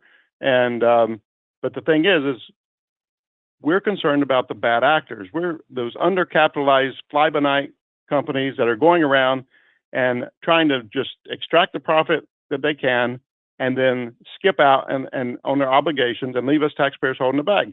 If you and I promise to clean up something and we just don't do it, especially if we were a kid growing up, our moms wouldn't exactly let that happen, right? This shouldn't be any different. If they promise to plug and clean up these wells, and that's part of the privilege of getting to drill on public lands that belong to all of us, and then they just skip out and leave taxpayers holding the bag, well, you got to fix that. You got to stop the way. We got 130,000 orphan oil and gas wells across this country right now that are documented. Well, we're having to spend taxpayer dollars to clean up those 130,000. The least thing we can do is stop the bleeding, stop adding to that number.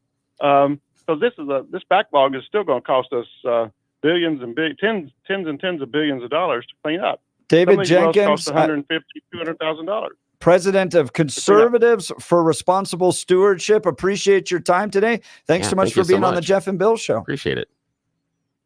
Yeah, thank you for having me. Have a good day. We'll continue our conversation. Coming up next is Valdamar Archuleta. He's live in studio. Yes. He's sporting a little caterpillar under his nose. That wasn't there last time. No, it wasn't. It looks awesome. Yeah, and speaking about being live, we're going to be live at Doug's Diner tomorrow. That's at 18595 East Main Street in Parker, between Parker Road and 20 Mile, north side of the road. We're going to be there having breakfast with you. They're going to crack the doors open bright and early at 6 o'clock. The staff's showing up early just for you. They don't care about us. They keep us in the dark. So they're showing up because you're going to show up. So what I want you to do is come on out, fill the place for us. Doug's Diner is a great family story where Rick and his business partner purchased it a couple of years ago. And they leaned into the idea of locally sourced food. So what you're going to eat there at Doug's Diner is all made with ingredients that they buy here locally. Earlier today, they shouted out some of the local businesses that they deal with. And they're farmers and ranchers that are right here in Colorado. So again, this is Colorado-grown food prepared by Colorado residents because they love Colorado. So come get your grub on. We're going to be there tomorrow morning, Doug's Diner. It's in Parker, between Parker and 20 Mile on the north side of the road on Main Street. And we'll be there bright and early. Hope to see you there. All right, Valdamar Archuleta's up next. You're listening to the Jeff and Bill Show. News Talk 710 KNUS.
have it here.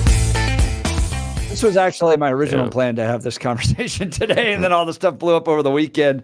I think Valdamar Archuleta is a great guy, and gotten to meet him since he's decided to get into office. Now he's running for Congressional District 1, which is Diana DeGette's district, and he's joining us live in studio. And I saw this article over the weekend. So he wants to represent Denver in Congress. And I saw this article, Denver Post, downtown Denver's office vacancy rate nears 34%. Yeah, it's ridiculous. Believed to be a record. Changed work routines, right? Because people don't go into the office as much, right? They work from home. But then also downtown conditions cited. And when you combine this with another opinion piece that popped up in the Denver Post, you see that it's a systemic problem. Here's Walter Eisenberg. Restaurateurs are leaving Colorado due to its hostile economic environment. He says well-intentioned legislation, that's always, progressives are always well-intentioned, but has created a hostile economic environment for small businesses.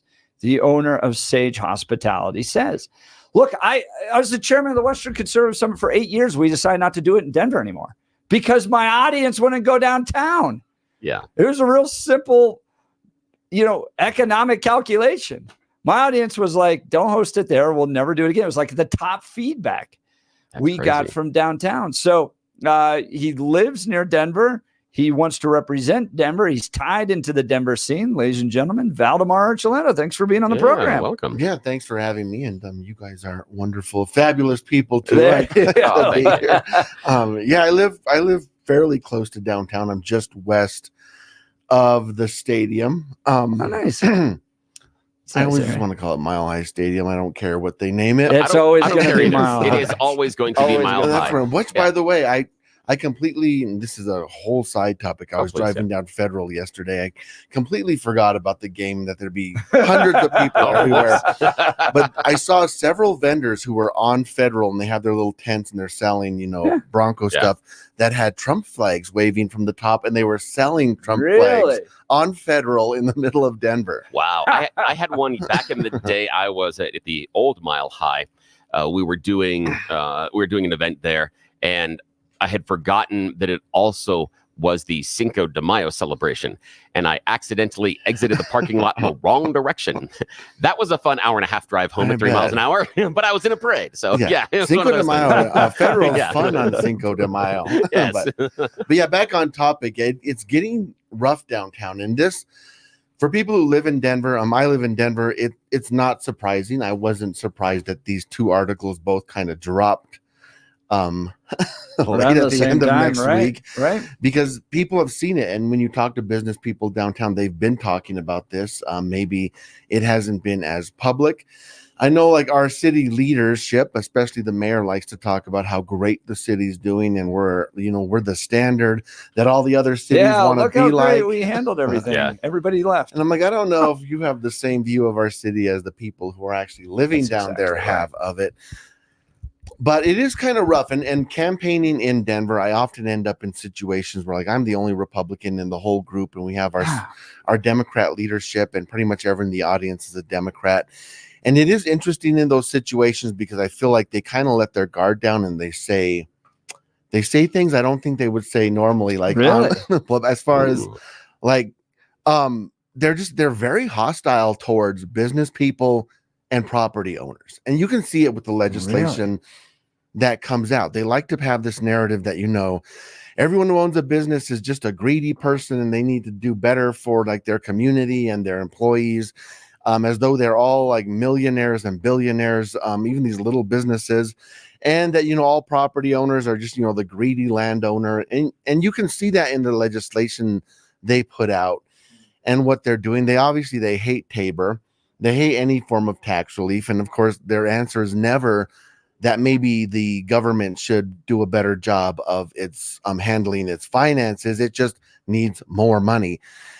And so they're going after businesses downtown in a way that, they're dealing with both state legislation and city city legislators. So you have things like, you know, the retail delivery fee. They now are going to institute a sidewalk fee that's going to affect both residential and What's commercial. a sidewalk fee? You're going to have to pay $150 a year for the city to maintain your sidewalks. As a So business. So you have for a retail everyone. So you like the homeowners are going to have to pay that. Oh. And if you own a business too, you're going to have to also pay that for your business. You know, we just recently, I think it was in 23, they instituted the trash disposal fee. So we now pay to have our trash taken away. And all these things may be like a little bit like, oh, it's just $22 a month. That's not bad. But when you add all these things on top of each other and on top of each other with the regulation businesses are facing, in that article, the restaurateur put out, was it Walter? He mentioned some of these green energy policies being put out. One by the state was House Bill 211286, which says emissions in Colorado have to be dropped by 7% by 2026, which isn't that far away. And then the city has an Energized Denver policy that they want to reduce greenhouse emissions by 80% by 2040. And again, these sound good, but the thing is, a lot of the policies and things that have to be done to accomplish this are put on the businesses. They have to pay to have different studies done in the buildings they're in. They have to pay to change things. And again, these may seem like it's just a little thing, each one of these things on their own, but you put them all together and it makes it financially difficult for people to start a business in Denver when you could just move to like Lakewood or to Highlands Ranch or to Aurora and have less regulation. Not that some of those places aren't kind of the same. A lot of people are opting just to move out of the state. Yeah. Right. I have a friend who has a business and he mails things as part of his business. And, you know, because of some of these regulations on sending things, they they added like a 6 cent per item fee, and which again 6 cents don't seem like a lot, but when you're mailing hundreds and hundreds of things a day.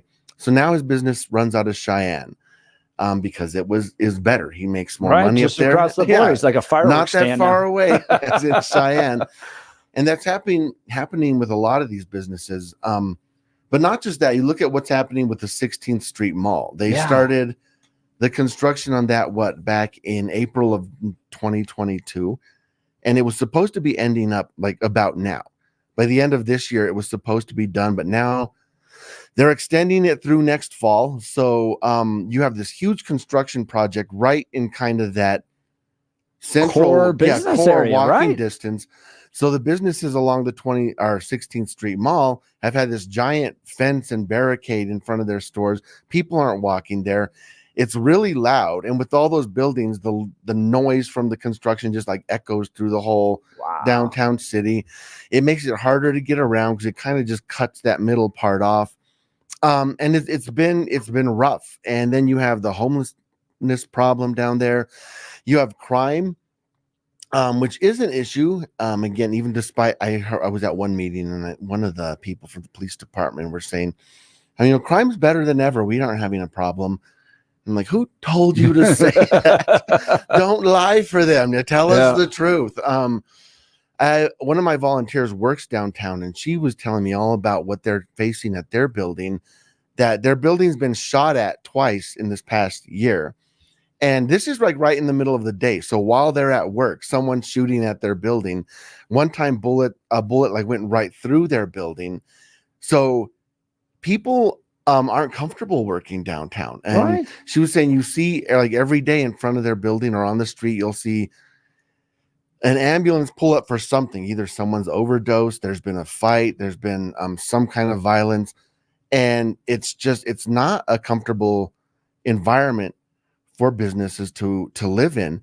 And then with like that article about the restaurants leaving, one of the things you want to look at when you have a business is like, all right, like on lunch hour, where can our employees go to eat? Exactly. After work, is it going to be an environment where we can go out after and go here to have some food, some drinks, whatever? If that doesn't exist, it's like, why are you downtown? Like you would think that's the benefit of being downtown. And the other one is parking and transportation as well, because with all the construction, it is phenomenally difficult to get in and around downtown. And then I'm going to throw some shade here. we decided we need that big of a bike lane. Really? Yeah, if you go downtown, because we can't move cars, and we got a giant bike lane. How many bikes do they think are moving around? And not only do they have the bike lanes, but they put up those giant like cone things all throughout the street, so it makes the area for cars so much smaller. Yeah. Oh, well, that's all intentional. They've talked about that. They want Denver to look like a European city. Yeah, they want less cars, and so they're getting them. We're not going downtown. Yeah, Happy so now. they're actively making it more difficult for you to drive downtown. Yes. And a lot of employees who want, like, if you're an employer downtown, you want to attract your employees to want to work with you down there. Right.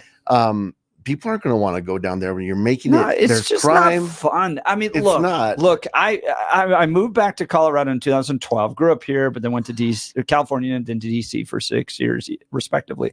And then came back. And in 2012, downtown was fun, man. Like, I remember the Western Conservative Summit. Different sponsors would rent out different bars. People had fun, walk around. You felt safe. You went to the game. Kyle Clark's talking about his microbrew. Yep. Now nobody wants to go downtown anymore. No, It's I lived on Poets Row, Sherman Street for a while, and then I lived at 13th and Downing. I was a downtown kid. That's where, when I was starting the radio career here in Denver, when I moved back, that's where I lived. And it was about going downtown. It was about heading across and we went to the Cherry Cricket. It was about getting downtown and wandering, going to Governor's Park, getting down, go to Charlie Brown's. Those are the places you'd go to. And it's now, all changed. Yeah, I remember as a teenager playing hide and go seek downtown. Yes. I would not recommend kids Now your do parents that. would be charged with abuse for letting don't you go around. do that downtown.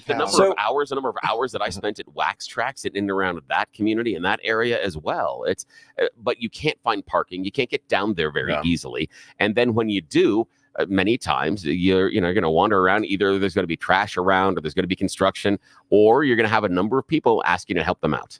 And they're going to be mad at you if you don't give them money. Valdamar Archuleta joins us live in studio. When we return, I'm going to ask him about Dave Williams, Robert F. Kennedy, the coming together of the Republican Party in the national stage, and the Civil War tearing us apart locally. You're listening to the Jeff and Bill Show. News Talk 710 KNUS.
Billy, this is going to be us tomorrow morning, but not tipsy on alcohol, tipsy on great, delicious, scrumptious food. Yeah, everybody gets to come and eat with us at Doug's Diner tomorrow morning, 18595 East Main Street, 18595 East Main Street, Doug's Diner in Parker. It's basically between Parker Road and 20 Mile on the north side of the street. We've been talking to them. They are going to actually break out the spicy Reuben. Mark, the salesperson here, wasn't giving me the secret, so we had to talk to people at Doug's earlier today. Lindsey joined us on Friday as well to give me a secret about their spicy Reuben. We're looking at that one. She has got a burger that she talked about this morning where they put peanut butter, jelly, and green chilies on it all together. That's some sort of crazy weirdness that I'm all into. So I don't know. So glad I'm off my diet. All right. Joining us live in studios, Valdamar Archuleta. He's a candidate for Congressional District 1 in Colorado. He's trying to unseat Diana DeGette, which is going to be very hard with all the great, wonderful things she's delivered for the people of Colorado. Oh, wait. She's one of those safe districts. And she just shows up, doesn't ever do anything. And then Valdamar comes along, really challenges her, maybe takes away that seat. Archuleta4Colorado.com is his website, Archuleta4Colorado.com. All right, Val, I want to talk about the Robert F. Kennedy endorsement that took place on Friday afternoon. It seems like Donald Trump's tent's getting bigger. You know, he's kind of pulled in some old-timey Democrats, the Tulsi Gabbards of the world, the Robert F. Kennedys. Now, I think you still are the head of the Log Cabin Republicans. I am still the president. President, yes. Log Cabin, that's the LGBTQ organization within the Republican Party. But Republican Party's always stood for traditional marriage. So you're willing to give on a few things because you're focused on some core central things. Now, do you think that Donald Trump's doing this? Is he building a bigger tent? He is, and he should. That is something I think Republicans need to do. Follow his example. Look what he's done. He's gone into the Bronx. He's gone into Detroit, into the inner cities, and talked to people, and he was well received. We need to do that. And I'm campaigning all over Denver, and I'm seeing that I'm being well received. When you actually talk to the people and you just talk about issues, policies, and solutions, they agree with us a lot. I was campaigning with our House District 5 candidate, and we had a table set up right in the middle of downtown Denver in a park, and people were coming and talking to us, and we had a bunch of great conversations with people. So I love what Donald Trump is doing and bringing these people in and building a coalition beyond just even Republicans. So how do we do that, build a coalition? So you and I have different views on marriage. I'm a Bible-believing evangelical. You and I even went up to Jack Phillips one time and spent some time up there together and got to know him. Yes, and I think you and I have built a friendship. I appreciate your friendship. We have disagreements, but we found areas that we get along with, and we're friendly to each other. Can you do that in politics, Val? You can. I mean, it's like friendship. If you're only going to hang out with people who agree with you on 100% of the times, you're just going to be by yourself all the time. You're going to be a lonely person. And when it comes to politics, it's about numbers. The way you win is by building numbers. And you have to be able to listen to other people and recognize you agree with each other on the core principles. And I really loved Robert Kennedy's speech Friday. Yeah, he was very open that he disagreed with a lot of things Donald Trump had done. He's like, I don't like a lot of the things he did in the last time he was president, but we agree on the core issues, and that's what's important. So he's going to go work with him. They're coming together, and we, especially here in Colorado, we don't have the luxury of being able to push people away. I don't care who you are. If you're going to vote, you're going to add a vote to our numbers. Come on over and join us. So we need to go out and reach out to different people who maybe we think wouldn't agree with us, but when you talk to them, you find out they do. So I appreciate that. Now that's an interesting one, and the circle that I can't square with RFK Jr. Jumping on board with Trump is on two sides. One, RFK Jr. a couple of months ago said that there's no way he would ever be dropping out or going to support either of the two major parties because they both suck and that bank account hit zero. Yeah, exactly. And the other one was just a couple of months ago, Donald Trump was calling RFK Jr. a Democrat plant and said no Republican should ever support him or vote for him or anything else. How did RFK Jr. go from a Democrat plant, spoiler in the race, to now being buddies? Things change. It's politics, you know. You look back in 2016 at the primary and all the name calling that was done throughout the primary, and then they, you know, it's over. They come together, you know, like with Ted Cruz and that, and they make, you know, you make peace and go forward for the greater good. And I'm sure they had a lot of conversations and a lot of discussions as to how they can work together and how this could be beneficial for both of them and what they want to do and what they want to accomplish for the country. And so those things happen in politics. It's not great, but no, Val, we've only got a few minutes left here. Let's talk the Civil War. Speaking of unity versus coming apart, Colorado GOP. Who's the chairman right now? I don't know. I'm not gonna lie. That's kind of where we all are right now. Oh, that is great. I think, I mean, from it sounds like it's Eli Bremer. Yeah. Who's your chairman? I heard. You know, here's the thing. Channel 31 called me to do an interview once, and I showed up, and they're like, "We're surprised when we called you. It was you who answered." I'm like, I am my PR person. I am my everything. So, I don't know. I don't know. It's right now, we in Colorado, we have a bunch of wonderful candidates. I think we have a great slate of candidates across the state. So I would tell the people out there, support your candidates, help them win. Whatever drama is happening in the state party does not matter for that. We have to win. But you put together a letter calling for Dave Williams to resign. So you're not a fan. I am not a fan of Dave Williams.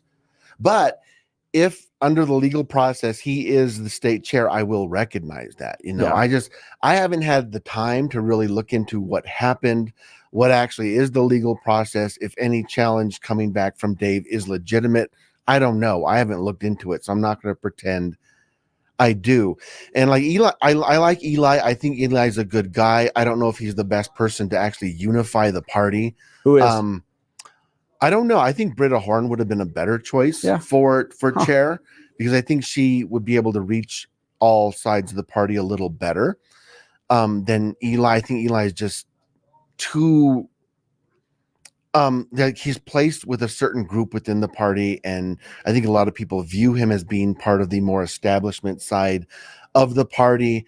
And it's going to be harder for him to connect with people on the other side. I hope we all can come together, though. I saw someone put out a post that was basically saying, you know what? The average Republican across the state has no idea what the party does, that they're even there, and they do not care. So ultimately, again, we got to get our candidates elected, just regardless of what's happening in the state party. And not a lot's really been done recently to help candidates anyway. So even if we had no state party, I don't think anything would be any different than it is right now. So it's I used to work for the state party. We used to help out a lot. We were super engaged. It hurts my heart to hear that. Valdamar Archuleta, he's running for Congressional District 1 to unseat Diana DeGette. His website, archuletaforcolorado.com. Archuletaforcolorado.com. Friend of the show. Val, thanks so much for being on the program. Thank you for having me in. All right. Tomorrow morning, Doug's Diner. Billy and I are there live, 6 a.m. to 10 a.m. Not going to want to miss it. Great food, lots of fun. Hang out with us. It's going to be a really, really good so time. Much fun. We're going to have a blast tomorrow eating food with you and just goofing around. It's going to be great. You need that on a Tuesday morning. Do you ever? Yes. Come join with us All tomorrow. right. You're listening to the Jeff and Bill Show. News Talk 710 KNUS. We'll see you at Doug's tomorrow morning.